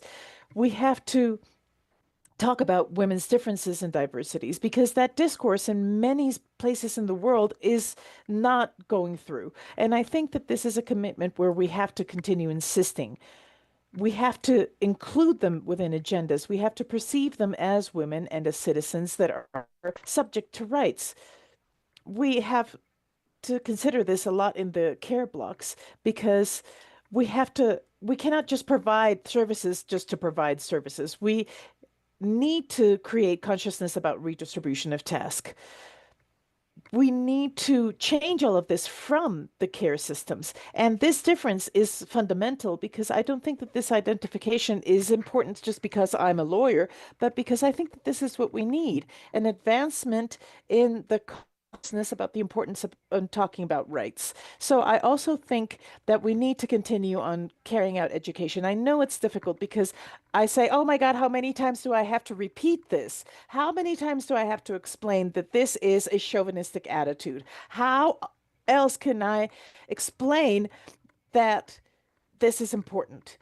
But in this crusade of continuing to position ourselves here. We need to continue on carrying out education. We need to continue creating links where we talk about women's rights, then that these do not diminish men's rights.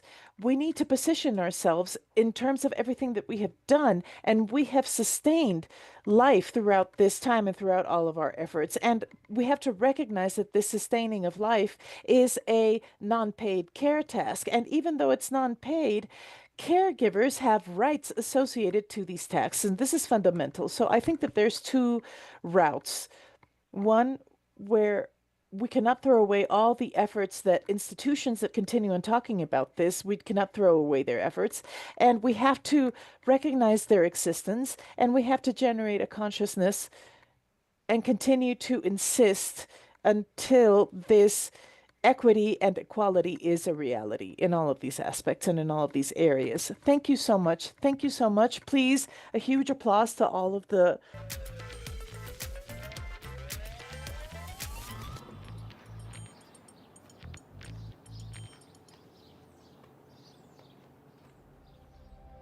Bogotá es la capital mundial de las políticas del tiempo.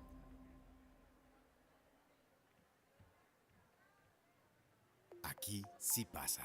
Bogotá, mi ciudad, mi casa. Alcaldía Mayor de Bogotá.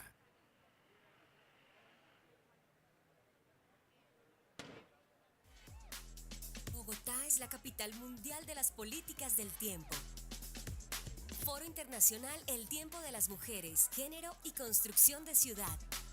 3 días para dialogar sobre los avances de Bogotá en la construcción de una ciudad que garantice el derecho al tiempo desde un enfoque de género.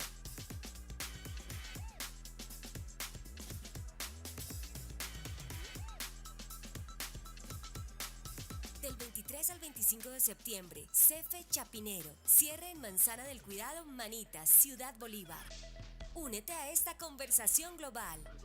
Más información en sdmujer.gov.co/capitalidad-bogotá.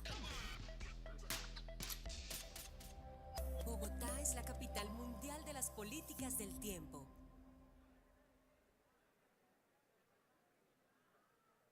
Aquí sí pasa. Bogotá, mi ciudad.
flexible y dijo, vamos a estudiar bachillerato. Le dije, bueno, y pues de verdad que lo alienta a uno a ser mejor persona. De verdad que si yo no estuviera en la manzana, ese tiempo no lo podría Really, disfrutar. if I wasn't at the care block, I would not be able to enjoy this time. Bogotá es la capital mundial de las políticas del tiempo.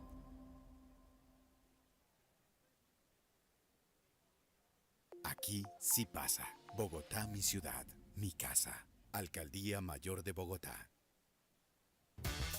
Mi nombre es Adriana Prieto Rodríguez. My name is Adriana Prieto. My name is Maria Gladys Guerrero. For me, the care block is something spectacular because here we come and you have breath times where all women can participate, because here we find everything. The time goes by so fast because you're very occupied, and for us, women, it is magnificent. And for us, people who are disabled, it's so fabulous. For me, time is very valuable and it's very important. So I really want to be able to take advantage of it in sports. I love sports. I love to study, to be able to learn something for ourselves here. You are always valuable. Bogotá is the global capital for time policies. Aquí sí pasa. Bogotá, mi ciudad. Here it mi happens. casa. Alcaldía Mayor de Bogotá, my Bogotá. city, my home. Mayor's Office of Bogotá. Bogotá es mi casa. Bogotá is my home. Aquí está mi familia. Here is my family is here, and we take care of each other. Y a mi casa I la find support in my transformamos para que home, siempre esté mejor. and we transform our En home mi so that it casa can always be puedo better. ser. In my home, I can be and do whatever I want. In my home, I have my community. En mi casa se cumplen los sueños. In my home, we create our dreams. This is the library of my home. Mi casa es la inspiración de mis canciones. My home is the inspiration for my songs. In my home, we are a Lo team. mejor de mi casa es recibir a los The best thing amigos. about my home is to welcome our friends.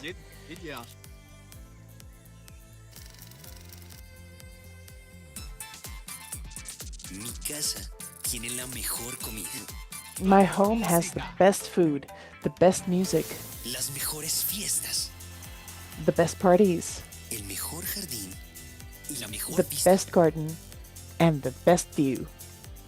A veces mi casa también está Sometimes sucia, my desordenada, house is also difícil, dirty, insegura. disorganized, Pero it's no hard, olvidemos and que it's muchas veces insecure. nos hemos unido y hemos But logrado lo we imposible. Hemos demostrado de have lo que somos joined and we capaces. have Hoy más achieved the que nunca es impossible. We have momento de shown what we are cuidarnos unos capable a of. otros, Today, de more than trabajar ever, it is juntos, time de to take care of recuperar each lo other, mucho y la to work confianza. together, Es and momento to de get darle back una oportunidad our a la pride and esperanza. our confidence. It is time to give an opportunity to hope in Bogotá, mi my ciudad, city, mi casa. my home. Alcaldía Mayor de Bogotá. Mayor's Office of Bogotá. Bogotá es la capital mundial de las políticas del tiempo. Bogotá Foro is the global Internacional El Tiempo de las capital for the Mujeres, Género y policies of Construcción time. de Ciudad. International Forum of Time of Women. Construction of the cities. 3 days to talk about the advancements of Bogotá in the construction of a city that guarantees the right to time from a gender focus.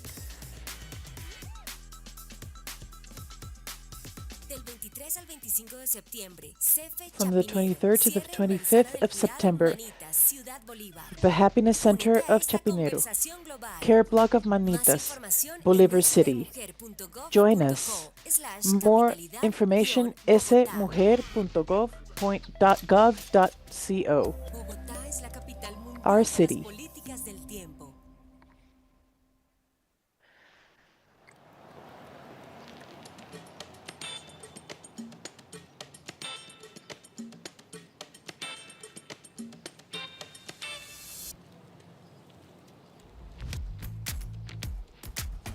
Que el tiempo sea para aprender, para cuidarte, para compartir.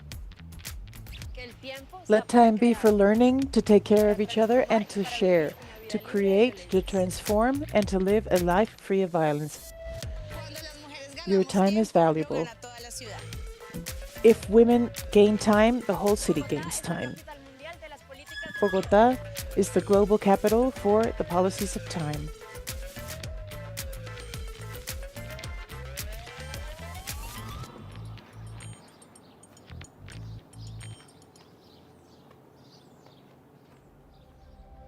Bogotá es la capital mundial de las políticas del tiempo.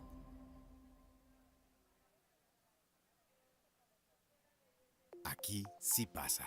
Bogotá, mi ciudad, mi casa. Alcaldía Mayor de Bogotá.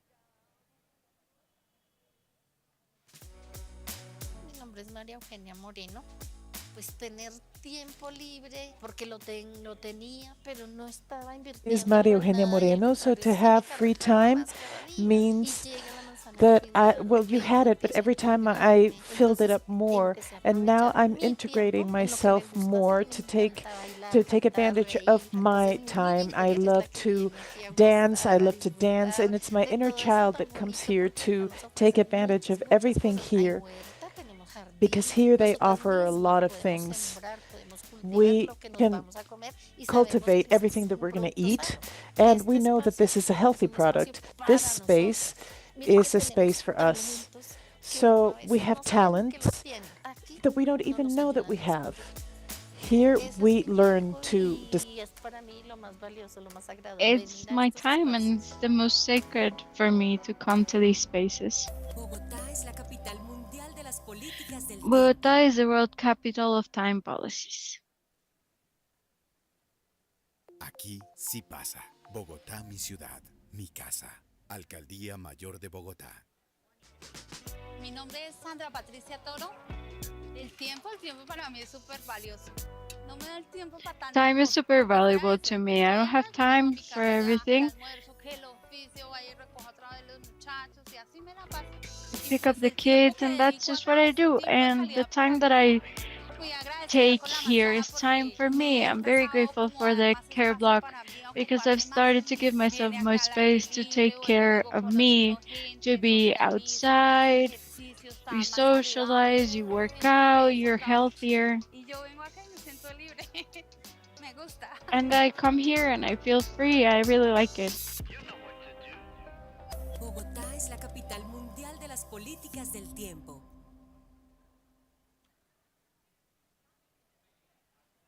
Aquí sí pasa. Bogotá, mi ciudad, mi casa. Alcaldía Mayor de Bogotá. Mi nombre es Adriana Prieto Rodríguez. Mi día normal, antes tenía que levantarme a las 4 de la mañana. I used to have to wake up at 4 a.m. if I had to go to doctor's appointments, lunch, and then right now being the care block from Manitas, I have more time for me, and I can distribute my time better being here. I'm sharing a lot of time with my mom, which is really good. She noticed that I was teaching flexible education, and she said, well, let's do high school. And well, she really encourages to be a better person. And if I wasn't in the care block, I wouldn't be able to enjoy my time as much. I think my time is more valuable than gold. Bogotá es la capital mundial de las políticas del tiempo.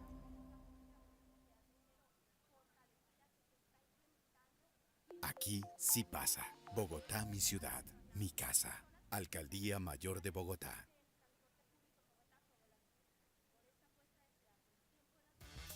Mi nombre es Adriana Prieto Rodríguez. Mi día normal. My name is Adriana Prieto Rodríguez. Before my normal day would start at 4 a.m. My name is María Gladys Martín Guerrero. For me, care blocks are... My name is María Eugenia Moreno. To have free time because I used to have it, but I didn't have it invested it in anything, but it was adding load to me. So I come here, I start being a part of it. I started using my time in what I like to do. I like to laugh, dance, sing. My inner child comes here to have fun because this is beautiful. We have a lot of things. We have a garden. We can plant and grow what we want to eat, and we know that it's a healthy product. This is a space for us. que uno a veces no sabe ni que los tiene. To realize that we have talents and you never even know that you have them. Here they help us discover them. It's my time and it's the most valuable, it's sacred coming to these spaces. Bogotá es la capital mundial de las políticas del tiempo.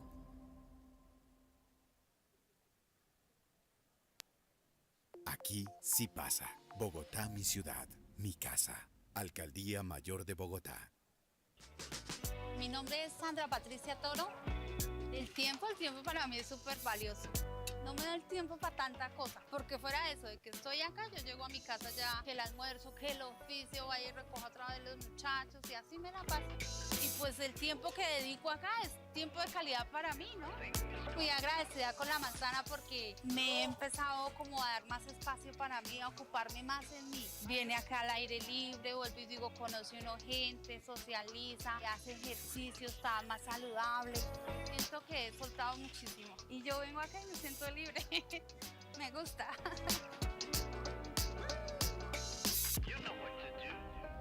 Bogotá es la capital mundial de las políticas del tiempo.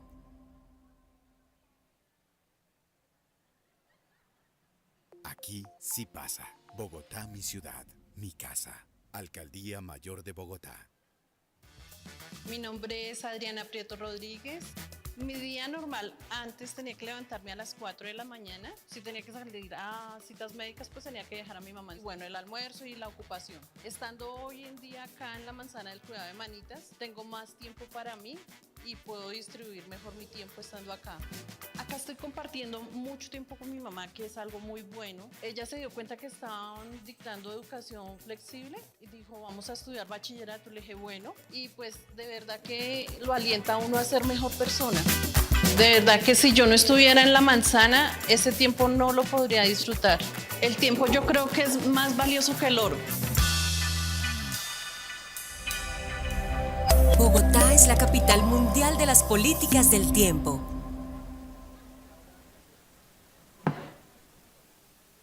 Aquí sí pasa. Bogotá, mi ciudad, mi casa. Alcaldía Mayor de Bogotá. Mi nombre es María Gladys Martín Guerrero. Para mí, Manzana del Cuidado es una cosa espectacular, porque acá viene uno y tiene momentos de respiro, donde las mujeres, todas las mujeres podemos participar de ella, porque acá encontramos de todo. El tiempo, las horas se le pasan rápido, estando usted su mente ocupada. Para nosotras las mujeres es magnífico, magnífico. Y para nosotras las personas con discapacidad, súper ejemplar, súper magnífico. Para mí el tiempo es muy valioso y súper importante, entonces es saberlo aprovechar en deporte. Me encanta el deporte, o en estudiar, en tener un aprendizaje para nosotros mismos acá.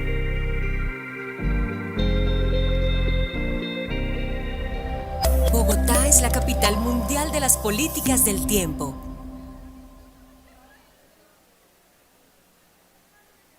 Aquí sí pasa. Bogotá, mi ciudad, mi casa. Alcaldía Mayor de Bogotá. Mi nombre es María Eugenia Moreno.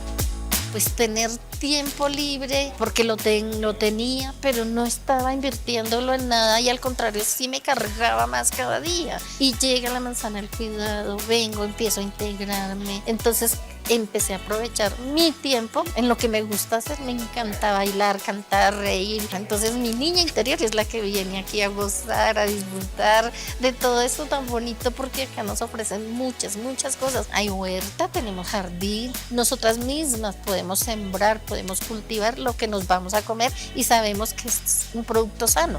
Este espacio es un espacio para nosotras. Mire que tenemos talentos que uno a veces no sabe ni que los tiene. Aquí nos los ayudan a descubrir. Ese es mi tiempo y es para mí lo más valioso, lo más sagrado, venir a estos espacios.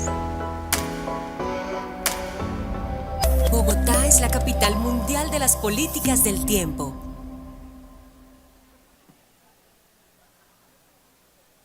Aquí sí pasa. Bogotá, mi ciudad, mi casa. Alcaldía Mayor de Bogotá.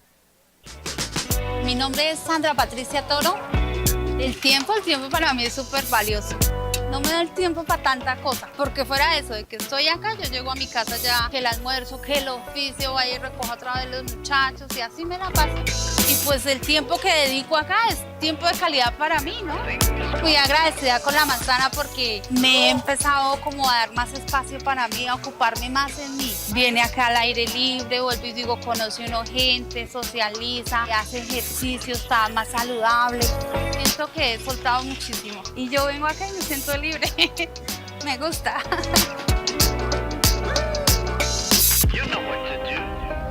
Bogotá es la capital mundial de las políticas del tiempo.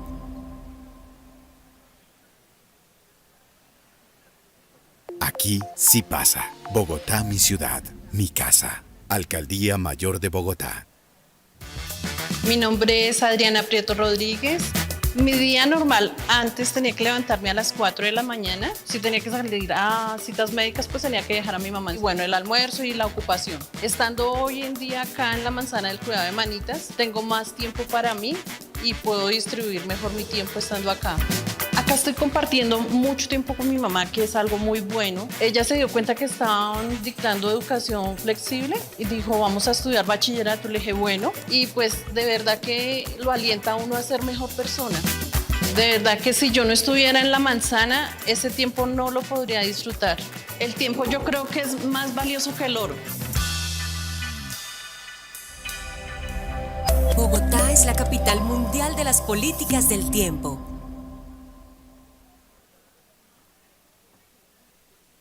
Aquí sí pasa. Bogotá, mi ciudad, mi casa. Alcaldía Mayor de Bogotá. Mi nombre es María Gladys Martín Guerrero. Para mí, manzana del cuidado es una cosa espectacular, porque acá viene uno y tiene momentos de respiro, donde las mujeres, todas las mujeres podemos participar de ella, porque acá encontramos de todo. El tiempo, las horas se le pasan rápido estando usted su mente ocupada. Para nosotras las mujeres es magnífico, magnífico. Y para nosotras las personas con discapacidad súper ejemplar, súper magnífico. Para mí el tiempo es muy valioso y súper importante, entonces es saberlo aprovechar en deporte. Me encanta el deporte, o en estudiar, en tener un aprendizaje para nosotros mismos acá.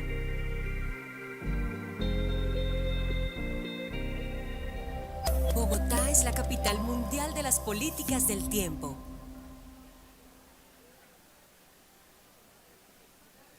Aquí sí pasa. Bogotá, mi ciudad, mi casa.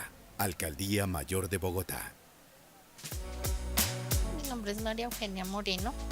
Pues tener tiempo libre, porque lo tenía, pero no estaba invirtiéndolo en nada y al contrario sí me cargaba más cada día. Y llega la manzana del cuidado, vengo, empiezo a integrarme. Entonces empecé a aprovechar mi tiempo en lo que me gusta hacer. Me encanta bailar, cantar, reír. Entonces mi niña interior es la que viene aquí a gozar, a disfrutar de todo esto tan bonito, porque acá nos ofrecen muchas cosas. Hay huerta, tenemos jardín, nosotras mismas podemos sembrar, podemos cultivar lo que nos vamos a comer y sabemos que es un producto sano. Este espacio es un espacio para nosotras. Mire que tenemos talentos que uno a veces no sabe ni que los tiene. Aquí nos los ayudan a descubrir. Nuevamente les saludamos y les invitamos para que vayan retomando sus asientos, sus lugares. Please, everyone, welcome back. Take your seats. We're going to be starting soon. After that amazing crepes and waffles coffee, so that we can continue with our international forum. And so we can start with our second panel on our morning block.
After a short break, we invite you all to take your seats to go back to our second block in this morning. Thank you so much for being here.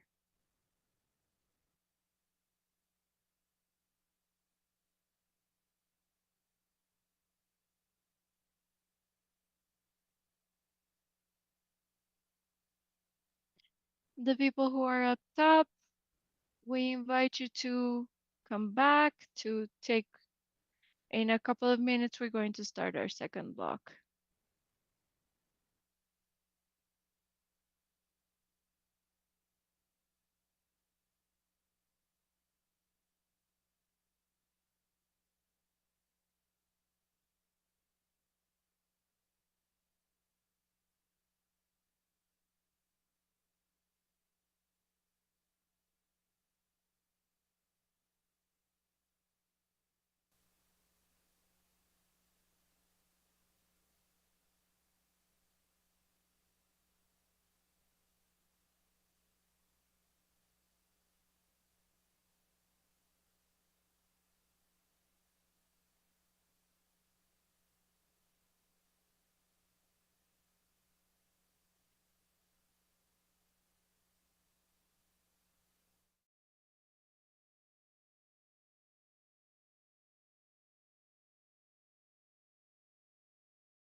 we're going to start our panel. So the people who are still on the back or up in the different areas, please come back, take your seats so that we can get ready and start our second panel in the morning block.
Clara Belsañas with the Time Use Initiative from Barcelona, Spain. Alexandra Jaramillo Gonzalez, Coordinator for Women's Protection in Pichincha, Ecuador. Thank you for being here. Natalia Giraldo Castro, independent researcher from our country. She's also here today. Uh, Vanessa Velasco Bernal, Secretary for Habitat in Bogotá. Thank you so much for being here. And the moderator is Diana Samper, Chief or Technical Assistance in Public Relations for the European Union.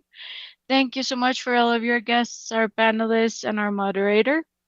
Policies for housing and are more catalysts for that. This is because urban spaces impact time and autonomy of women. Poverty of time is a global phenomenon that is,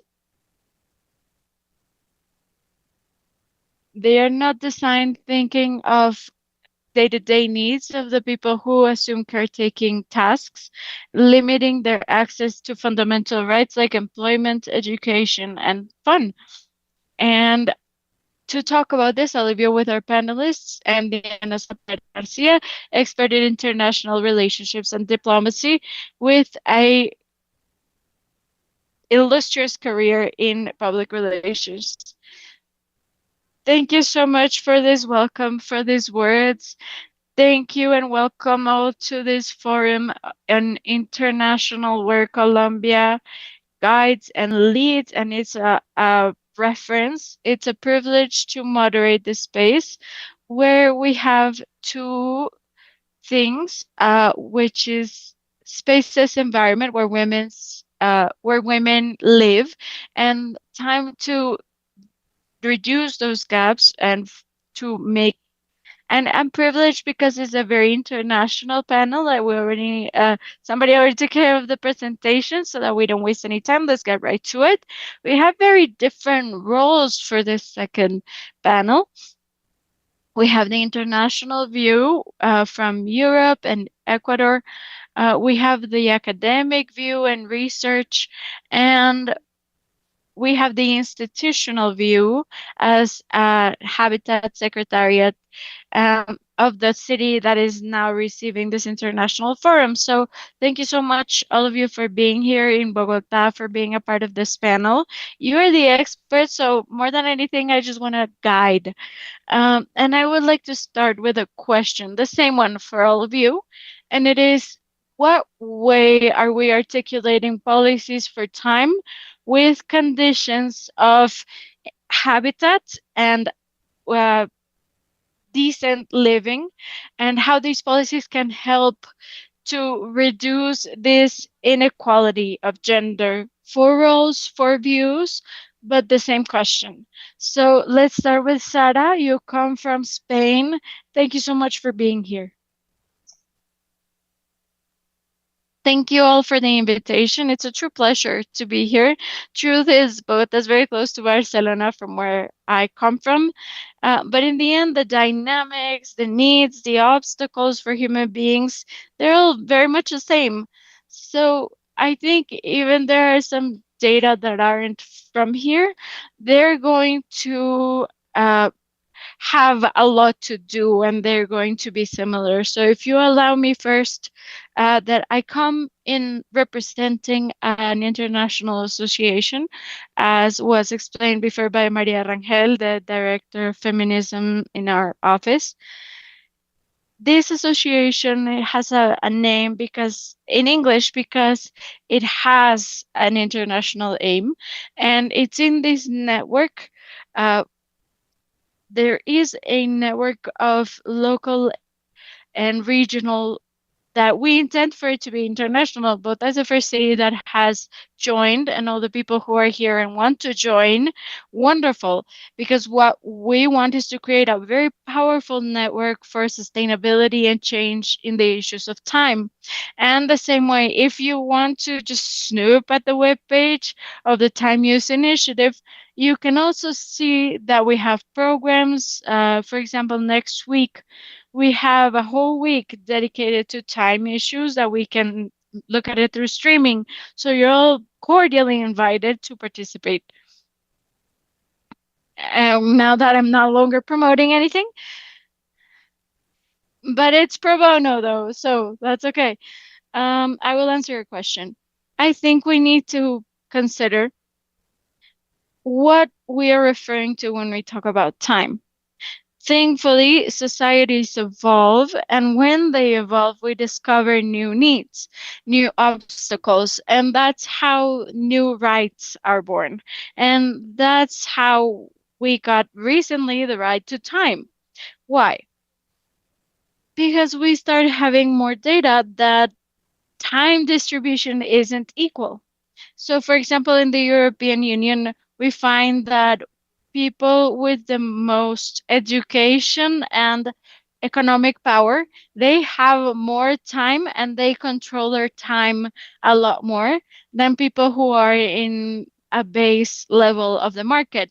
So, for example, a lot more than people who are dependents or cashiers or the people who stock the supermarket. So there is a power issue that works towards social control. So people who control their time and who have the time, they control socially.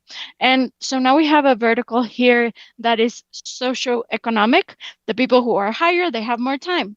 The comparison is like 30%.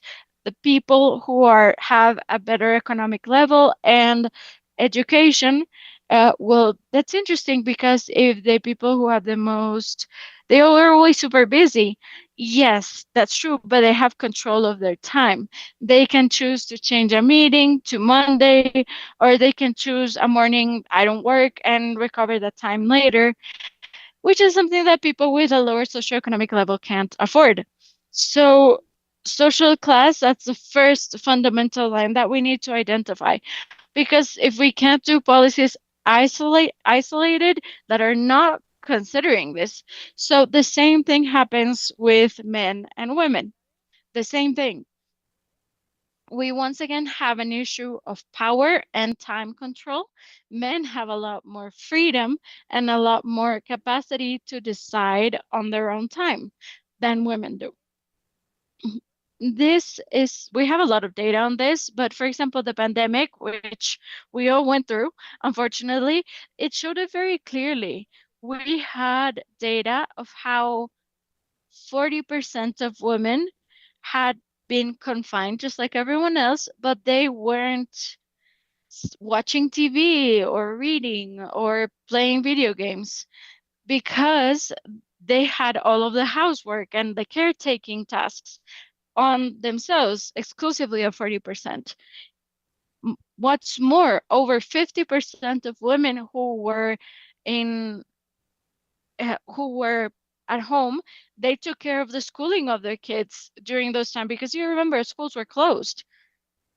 This led us to see that there is an abysmal difference between men and women, just like between different social classes. So that's how we got the concept of poverty of time, which we hadn't even considered. It was discovered actually as sort of like an accident because we were investigating other types of time, but it's the same. We have this poverty of time concept, and we saw that women and people who are lower class, especially women, who have this poverty, less than 3 hours a day for themselves.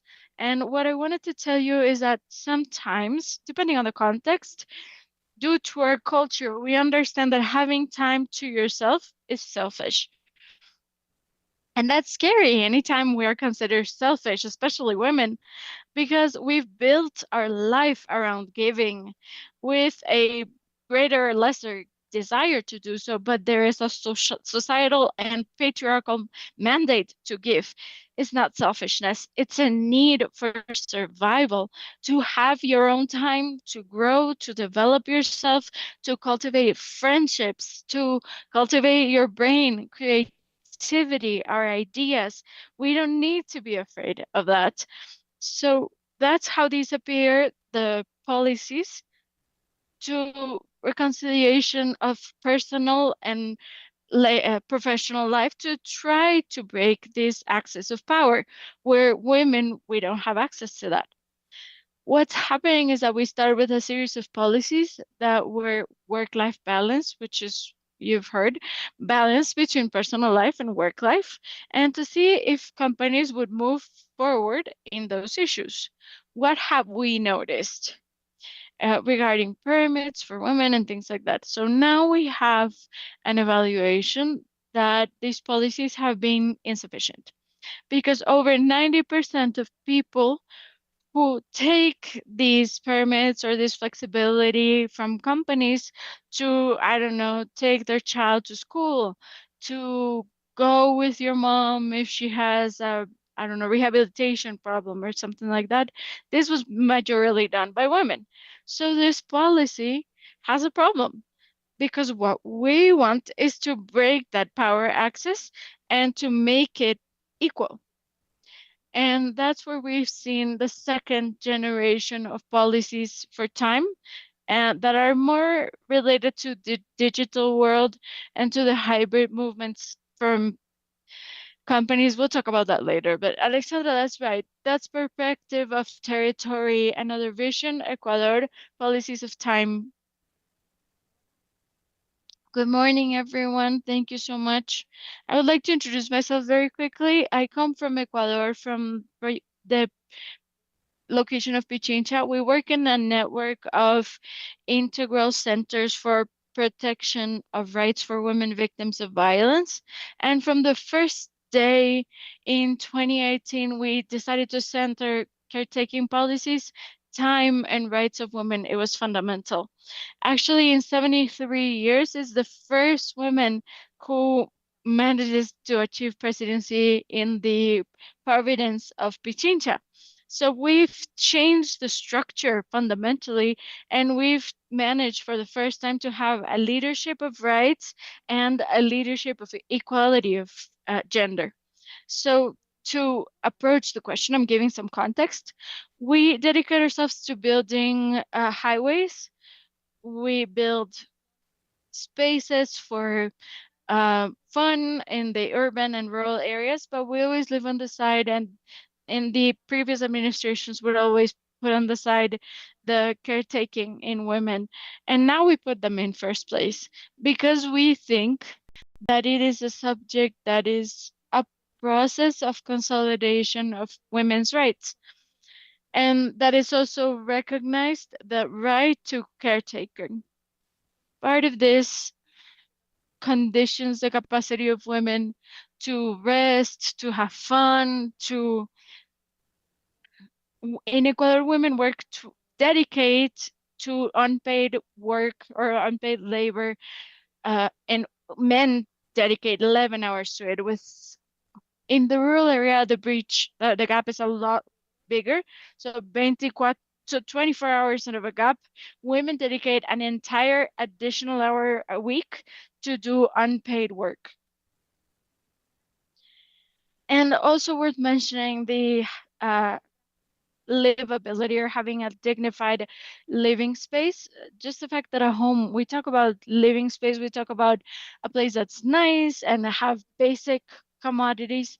And not it's not just that. We also need to think about that services need to be close, caretaking services need to be close, health, schools, so that this generates more time for us, for women.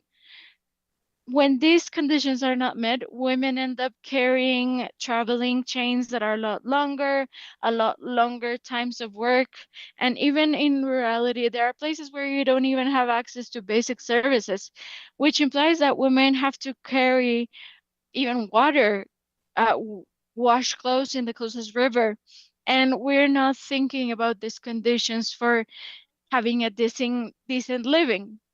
A fundamental cause of this inequality is also the lack of participation of women in projects. We see that less than 45% indicate that urban projects are built by men and designed by men. So we're not thinking about the needs or temporal needs that women have as a nearness to services. Right now, we're building a space in a neighborhood that's called it's for the protection of rights of women. We've designed these spaces thinking of habitability for women and thinking of spaces for caretaking and for women. It has been difficult because in Ecuador, there's a big index of the population that is indigenous. And when we ask women, what would you use your time for? Well, your child, we have them in school or sports school. They say, I go home and continue doing labor until my kid leaves school. So it hasn't been easy to implement a caretaking system in this population, but we're trying, and we're going to continue creating spaces for women that consider gyms, recreation, reading, Tai Chi, spaces that allow these women to dedicate time to themselves. And finally, I also want to say in time policies and habitability, we also need to incorporate principles of caretaking systems, which are the 3 R's that we've heard before.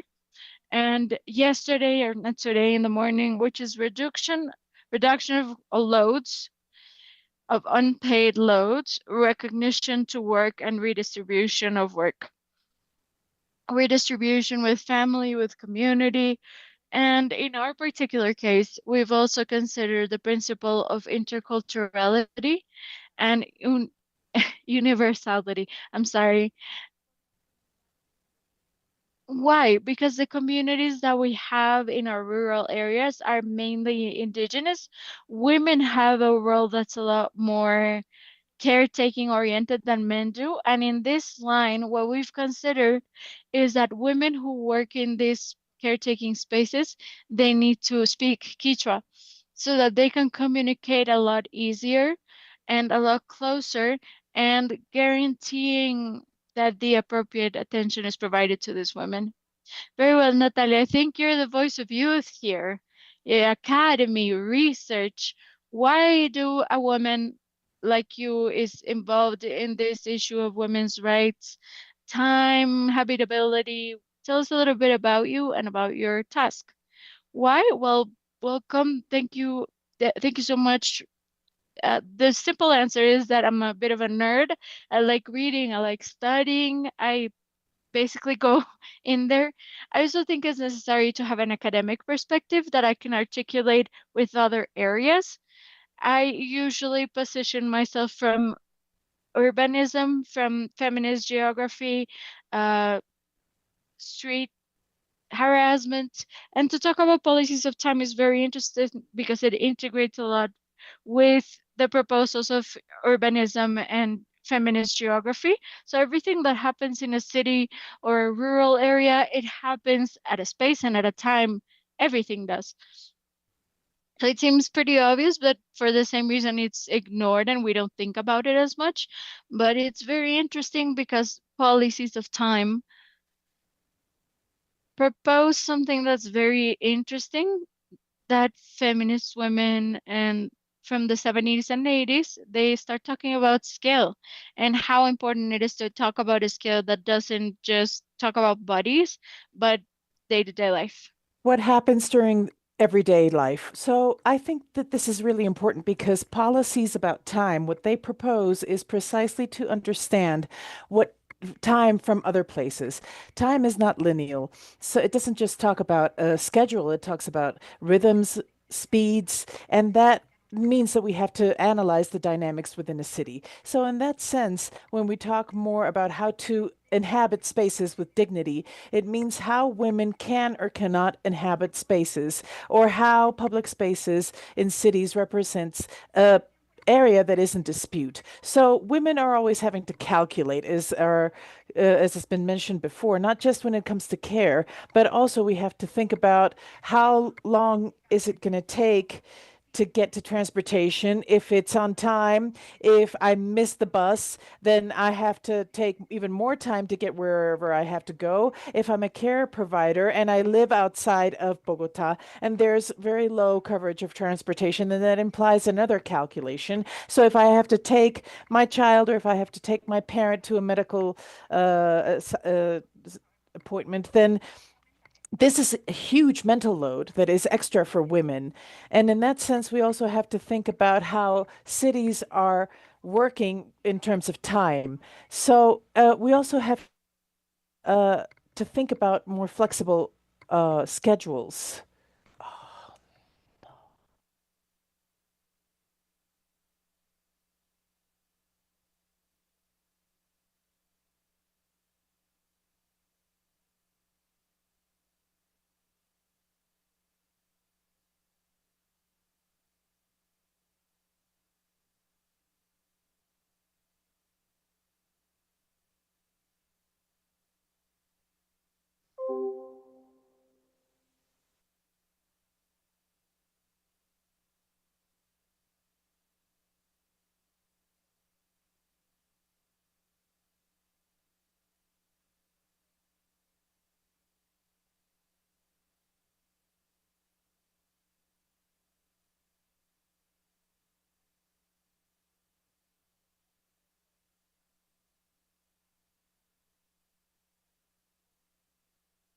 So do I wear this? Do I not wear this? I have to be checking time. Am I going out with my friends? I hope that I'm not late outside. I hope it's not dark outside. I think that this is very important because in terms of geography and urbanism, our schedule, whether there's light or there isn't light, also means a huge amount of things. So there's no independence. We don't have the right to a city. So the right to a city means that everybody gets to live the city. So as women, how can we inhabit a city with dignity? If we are afraid to be harassed, if we to be sexually assaulted, to be assassinated, which is horrible. So this also means that we do not enjoy the city, that we have to stay in private spaces and closed spaces and to meet with very specific spaces, not just for political participation, but when it comes to policies, we have to take into consideration how to have that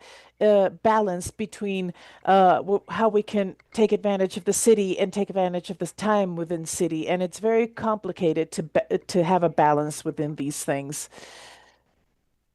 So Vanessa, an architect and specialist when it comes to sustainable urban design, we have to close this first general talk when it comes to policies about the use of time. So thank you so much. Thank you to everyone here and to our women's secretary. Thank you so much, Laura, for this invitation. So I think that I'm going to start about what you just talked about. I'm fortunate enough and the huge responsibility of carrying information, but also because of the formation that I have, I can use it to transmit and to transmit information about this and to make change.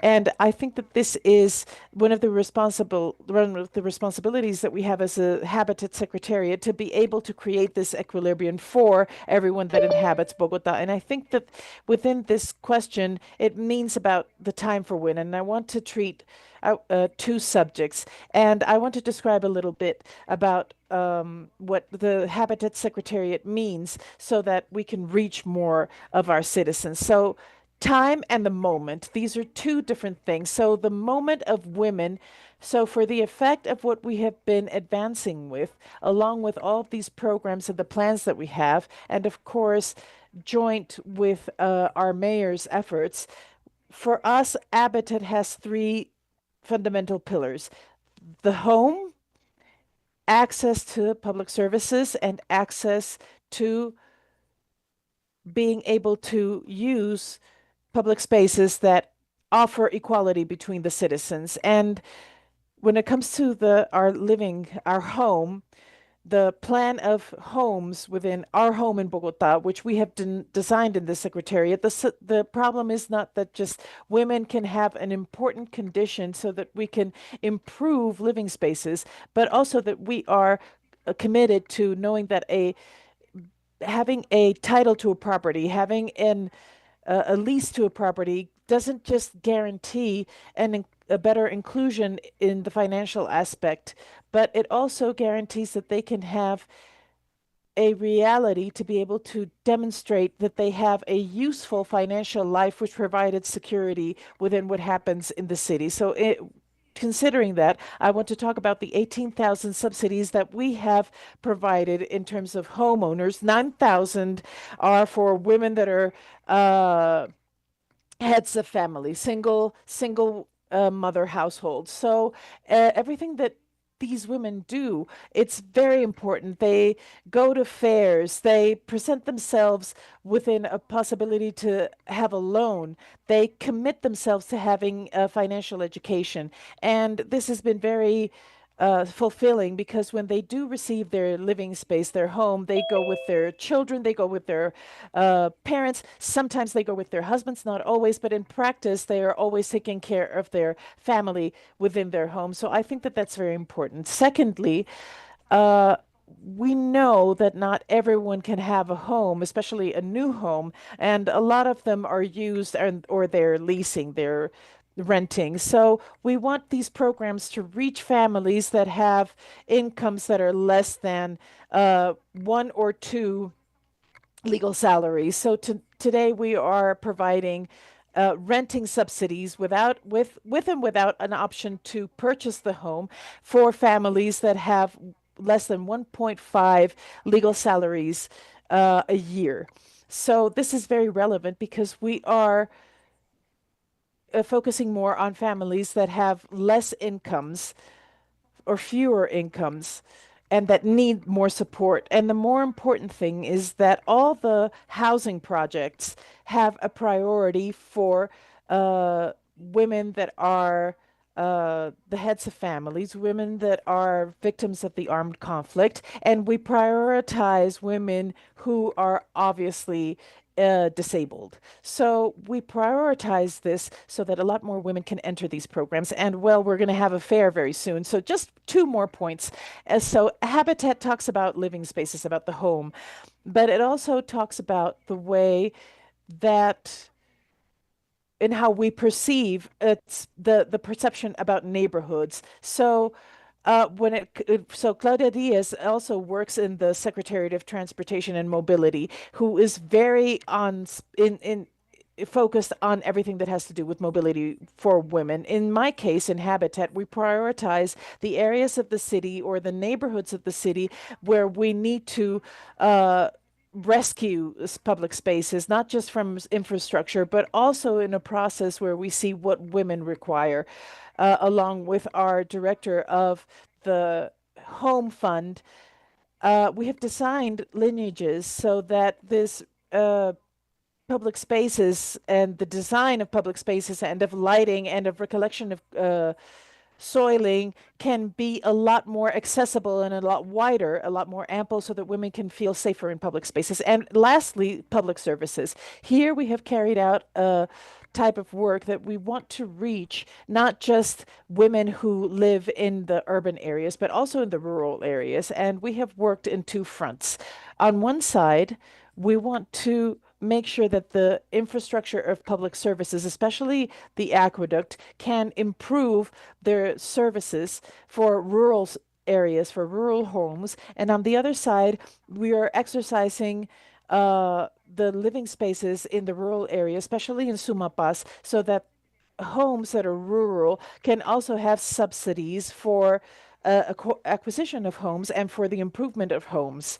And this is very important because the gaps between the urban area and the rural area in Bogota are very wide. And it's very important that we work in the provision of services and accompanying these homes in other areas and provide them with support. So thank you so much. And I'm so grateful to be able to participate in all of these programs that benefits everyone, but especially women. So that's true. But Vanessa has already profiled us so that we can start going into territory management. And we have three experts in these subjects. So I'm going to ask Alexandra, Natalia, and Vanessa in these order of ideas. So all of these policies have the same goal, which is to improve the quality of life of women. So I think that time is against us as always. So 3 minutes each answer, but please think about 2 or 3 actions, concrete actions in which these policies from your roles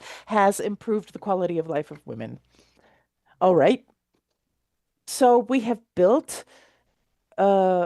roads, 305 kilometers of rural roads, which have benefited over 1,130,000 inhabitants, which reduces the time of transportation that women have to go through. In the urban areas, it's a lot easier. You take a bus, a metro, Transmilenio, and you get there. But in rural areas, it's a lot more complicated because there's no buses. It's either a truck or a van or whatever moves you, 2 or 3 of these types of transportation so that you can reach your destination. And this is a contribution that we have precisely done considering women's needs for transportation and also considering the multiple roles that women have. We have impacted again over 100,000 women through the centers in Warning and Pichincha, which have professionals in psychology and in law. And what we have done is have a traveling service through moving units. We go to the territory, and especially to these territories that are of difficult access within these mobile units where it's the same thing as a traveling office for women. So you can work with total confidentiality with women so that they can communicate everything that they need, everything that they're going through at a specific time. So the only thing that we do is to anchor ourselves to the will of these women, whether they want to denounce whether they would need therapy, whether they need legal aid, or if they just need what their rights are.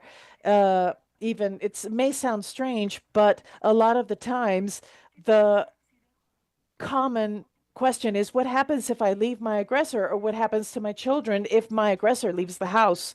So that shouldn't be one of the questions, but we should be thinking more about our well-being. But we do have a very high level of normalization of violence, and this is not just in Pichincha, it's not just in it's something that is a global problem. So we also have the health centers, Pichincha Humana or Humane Pichincha, and they pay services in every single specialty for women and their children. And we have also implemented the circles for women and workshops for empowerment as part of public policy. And in these workshops, the women and the children can continue working in these spaces from their own environment. So if they have they can feel that they have company and that they have support here, and that they know that they are not alone in terms of violence. It doesn't happen just to you, it happens to everyone. We can share and we can generate networks of support, social support, and that help us continue to work for women's rights. And we also have a space for education, for promotion and the defense of rights, women's rights. We currently have 200 women that travel from their own neighborhoods and from the localities, and they are leaders that support their neighbors, their friends, their family members through the line 166, which is our free line for help, where they contact and they promote cases, and they promote that women raise their voices and that they don't stay quiet. All right, Natalia, your turn. So data impact realities. All right, I'm going to try to talk about several things. I'm going to go back to the importance about the importance of space and time, but the city from different focus points. So knowing that not all experiences within the city are the same. They're very different because of class, because of distance, which are factors that play a role when it comes to moving yourself around in a city, especially considering that women use more time when they live in the extremes of the city. So we have to understand these differences to be able to design decisions about public policies, and that really focus to the needs of women in particular. So we also have to understand the dynamics of cities, but also I want to come back to this to violences. What does it mean living violences in the city? That implies a lot of time. So the time that you have, the reaction that you have, whether you want to denounce it, or whether if you want to denounce it, then you have to go somewhere else. So all the time we are constantly doing mental calculations that are part of our daily routines. And if we think about it, when we think about time, it helps a lot to consider our mobility, where we move to and how we move. So we also need to think about how we're going to redistribute time and help women redistribute time. So, for example, living violence means that a woman says, I was harassed in public transportation. I no longer want to ride the bus. So what does that mean? She's going to spend a lot more about in taxis or in platform rides, and this is going to be very expensive for them. So it's also the problem about how we can bring balance to time so that women have a space and a time so that they can care for themselves. And another thing that is very important is that we have to bring services nearer to women. We can have fabulous services, but if women live in Sumapaz or they live outside of the city, how can they possibly have access to any of these offers of services? So we have to think about how we can bring these services nearer to women. And lastly, we also have to think about privileges. Having time is a privilege that not all women have, and that is fundamental to think about how we're going to project to the future, how women are going to have the right to enjoy free time. Fabulous, Natalia. Thank you so much. Vanessa, have we improved or have we not improved? All right, I think that we have. So I'm going to go back to the indicators, to the data. So when it comes to the effects of living spaces, and when it comes to the analysis of living spaces, neighborhood, and services, when we're talking about the home, compared to men, and not from a comparison itself, but when it comes to the exercise of financial inclusion of women, that's very complex. A woman who is the head of a household has a 70% possibility of obtaining a loan as compared to a man. But a woman between 18 and 20 years has an even lower opportunity to obtain a loan. So we have to prioritize women who are young, who are very young, and who are the heads of household and who are also victims of conflict.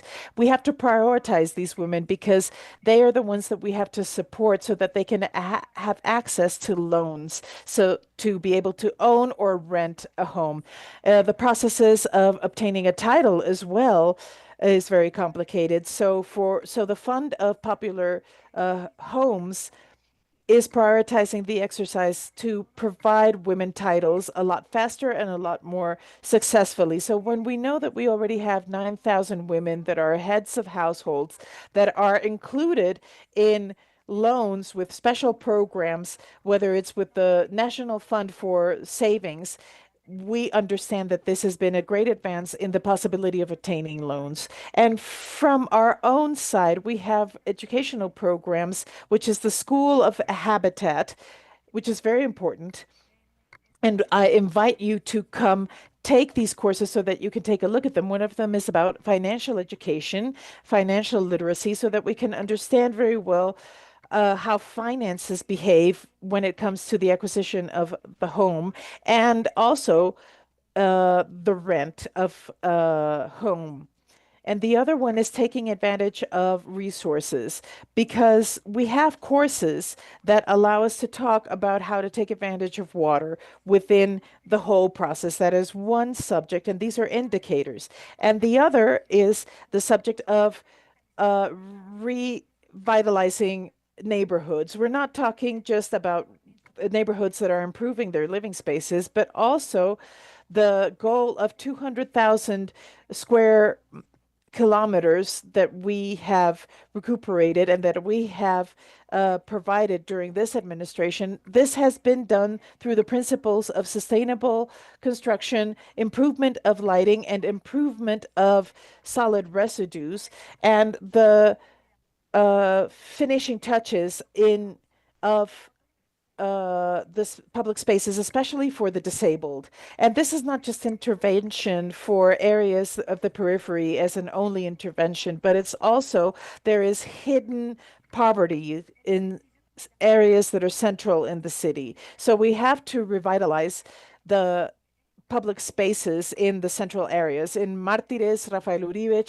Chapinero, we have to look into these homes inside the city because they have poor illumination, because they have a difficulty when it comes to residue and trash. So at the end of this administration, we hope that all of these 200,000 meters be looked into. And when it comes to public services, we have advanced when it comes to providing infrastructure in PTAPs, which are the water treatment centers in the locality of Sumapaz and in two of the districts there. And we want to advance in another three that are we want to get to within this year. And why are we talking about the BETAPs? And it's the provision of public services doesn't just help the home. It's because women take care of the home. When she has a better provision of public services, then her load in terms of mobility to be able to acquire water, for example, is greatly improved. So we have to provide public services in the rurality is very important. So we're going to go from territory management to talk about infrastructure. So Sarah, I'm going to let you answer this question before we close with this last question. So how do you think that public services and community spaces and infrastructure in the urban areas can reduce the lack of time that women are currently faces. So thank you. This is a real pleasure to listen to all of these experts because they have already said a lot of what of, they have already said everything that we have to do, and I'm going to try to focus on other aspects. So every time that I have had a responsibility in public administration, what I try to do is to make a list of everything that lead me to the point or the goal that I have. So if the goal is the right to time and improve habitat, then I have to make a list of everything that we have to consider. We meet some, we don't meet some. Everything that I'm going to talk about are being worked on in Barcelona through all the different administrations that we are talking about and that we will talk further about tomorrow. But first, we need a global framework, which is we currently don't have, which specifically theory of economics of Nancy Fraser, Scales of Justice by Nancy Fraser. What she says is that for there to be justice in society, there has to be, and she says three R's, not the five that you have said, but just the three R's. The first, redistribution of material resources. So management of services, of public services, they have to be distributed with equity when it comes to salaries, work, and resources. It has to be equal. The second are our recognition of women's work, of women's labor, the lack of time, and the need of them so that we can be whole human beings. So that's the second R. And the third R is representation. For me, it is an absolute pleasure to see women who are showing some of the highest places in government, and they are also feminists, and that is why they are achieving change. So these are the three R's that are the basic plan. Each one of these actions is measured, and we say we have to respond to one of these R's. So let's go ahead and go for it. What type of actions do we have to consider? It's a multifactorial policy that have to do with very complex problems.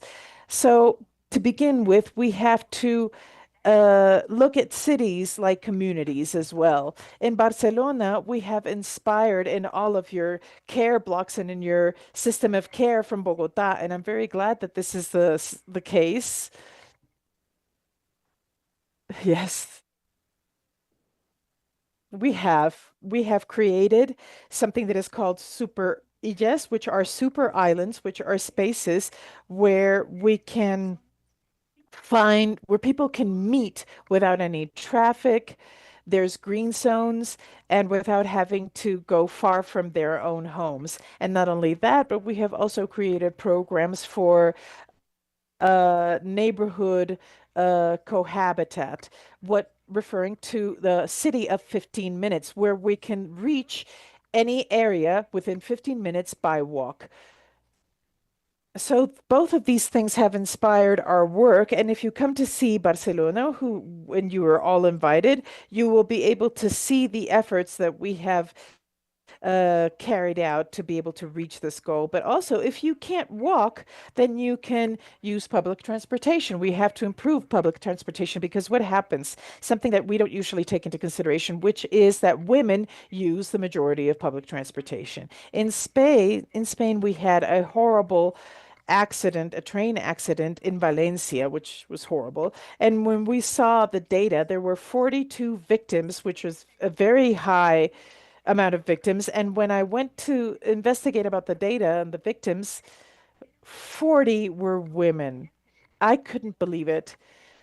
Of the people that were on that train, 40 women, 2 men. So we have to improve public transportation. It is absolutely necessary so that women can have a right to time. Also men, but especially women.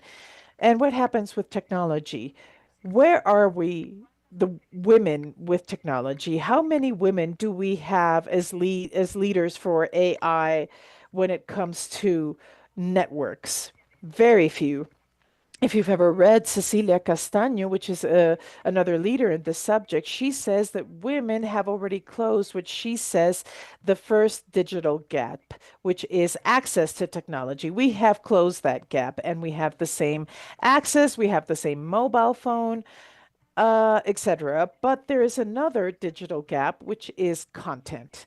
And it has to do with our still lack of ability or education when it comes to the use of networks for our own benefit so that we can gain time, so that we don't have to go physically to certain places, so that we can have an assistant that is AI.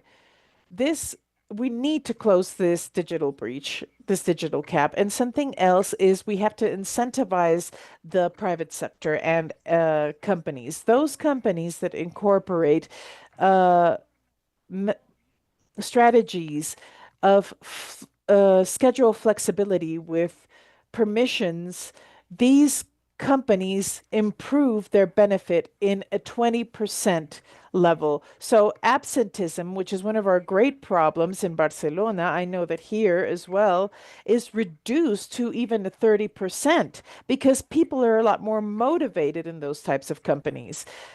However, we are not there yet still. There's very few companies that do this because it's very hard to do these types of initiatives for men. It is compulsory for men, but is not compulsory for women. But teleworking also has working from home has to be equivalent for men and women because otherwise it just becomes another trap for women where you gain time for care, where you're working like crazy to wash clothes or clean the floors or taking care of your kids while you're still answering work emails. So it has to be equal. And if we have all of this data, then why can we not achieve this? Well, from a psychological point of view, what we know is that human beings are led by prejudice. It's always been this way.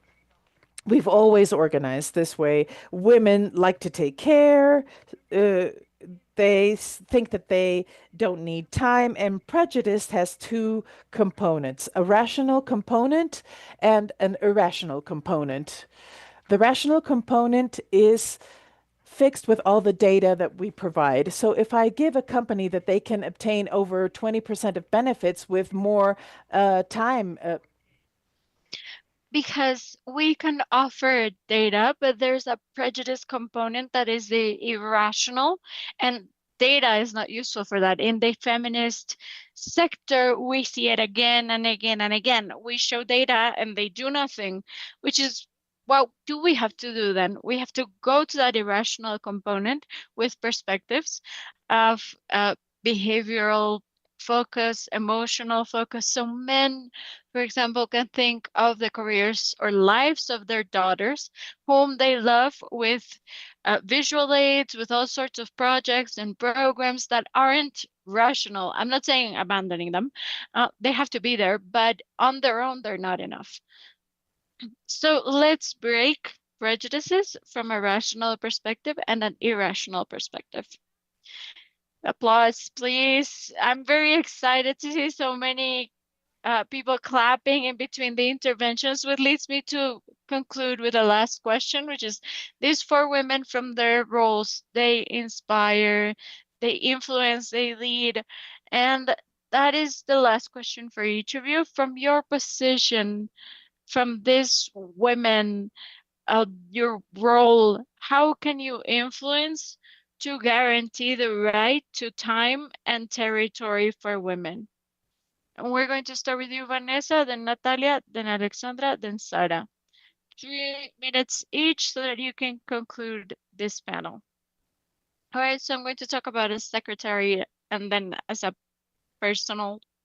As a secretary, the challenge that we assume to create not only an housing plan, but to revitalize neighborhoods, and including also a component of dwelling space, we can lower it down to territory, not just closeness and proximity to public spaces or to equipment or to the care block, to improve our neighborhoods in an exercise that's a lot more, in the Bogotá territory. So if I have a dwelling that is 5 minutes, 3 minutes walking distance from a space or closest to a Transmicable or Transmilenio station or to the metro, that includes the living conditions. So allowing for that legacy of talking about revitalizing neighborhoods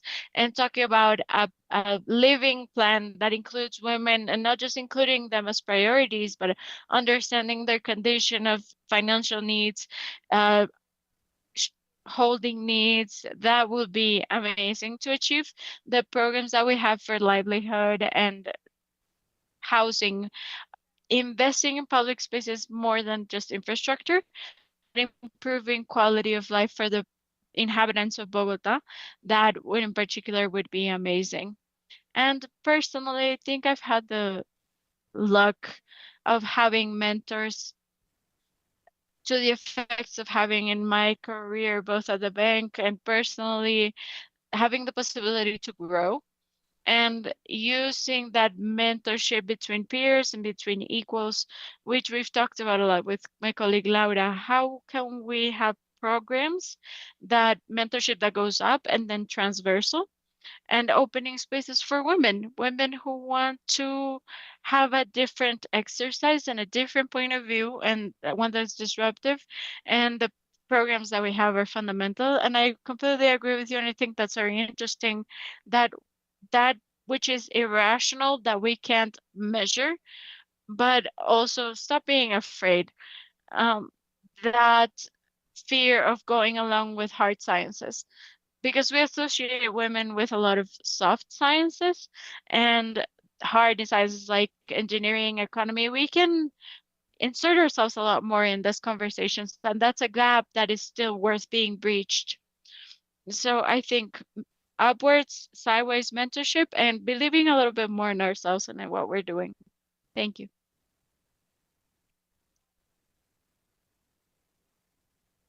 Natalia. All right. Well, here I'm representing academics.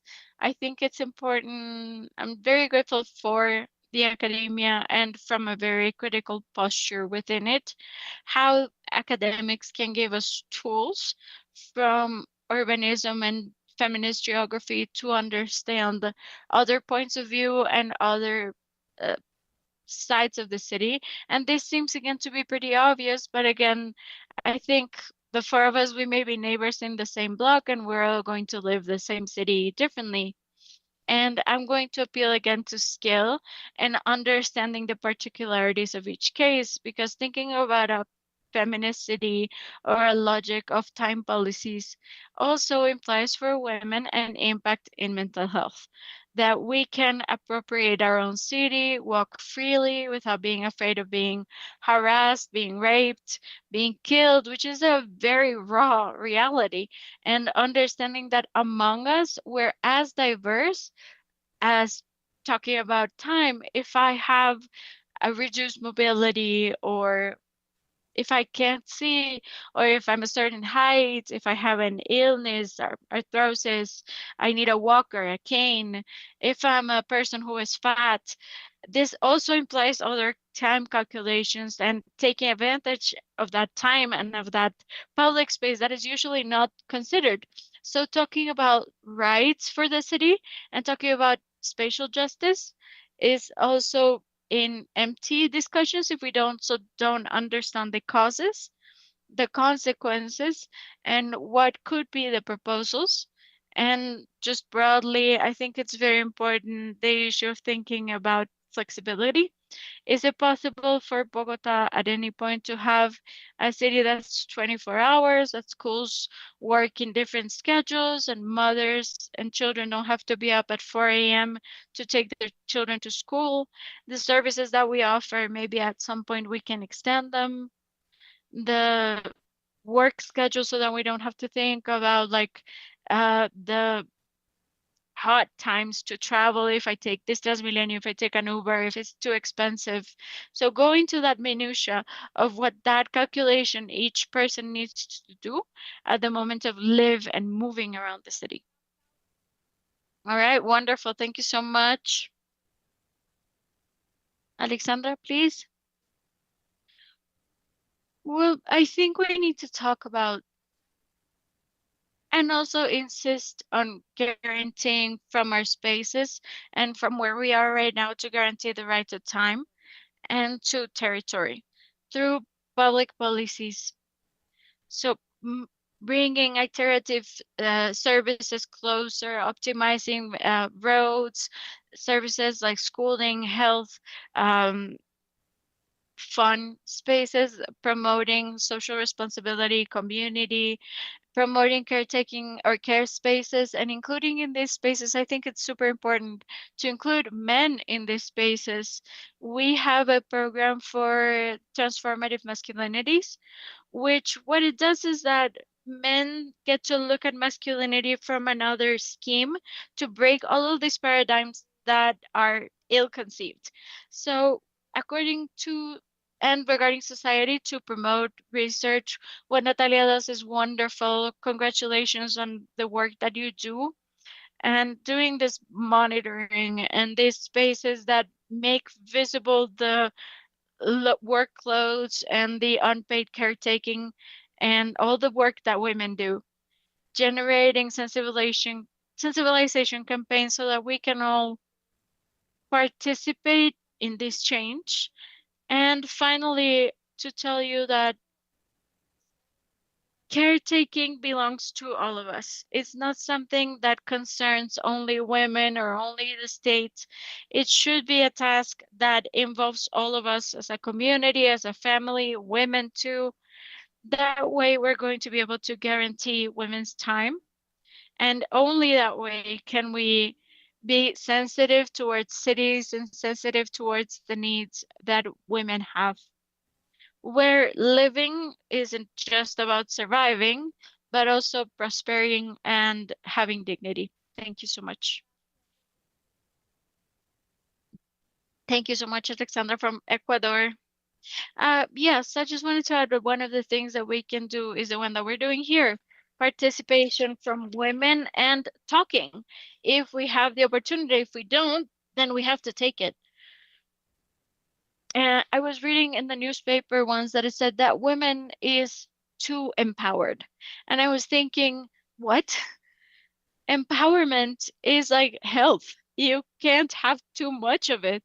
It has an optimal point. But the person who wrote this, the journalist who wrote that, he didn't know what empowerment was.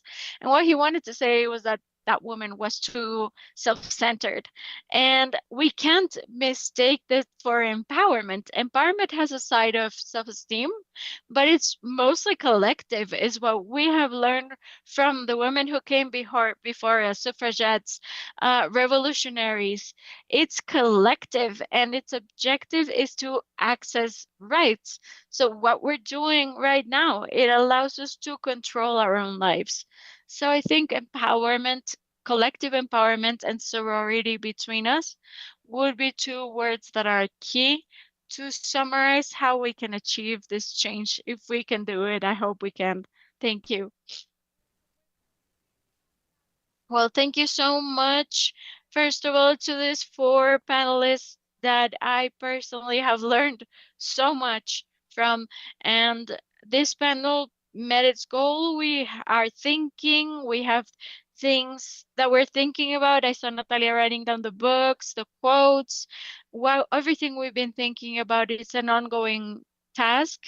Everyone clapping, recognizing the value of the women working here who persevere, who insist. And I think the biggest commendation should be for the Secretary for Women for organizing this forum, for having us here.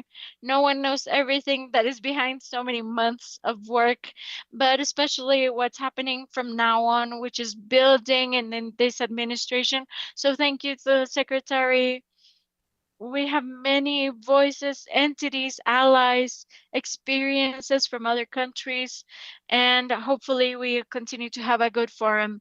Thank you so much. Thank you so much for the second forum in the morning, and to our moderators, Diana Samper, for technical assistance for the European Union to guarantee the right to a dignified household cannot be unassociated from the right to time. This focus from gender recognizes that a well-designed city not only improves quality of life, redistributes time, improves rights, and resolves historic inequalities. We finished the first block for today, using women's time and for what.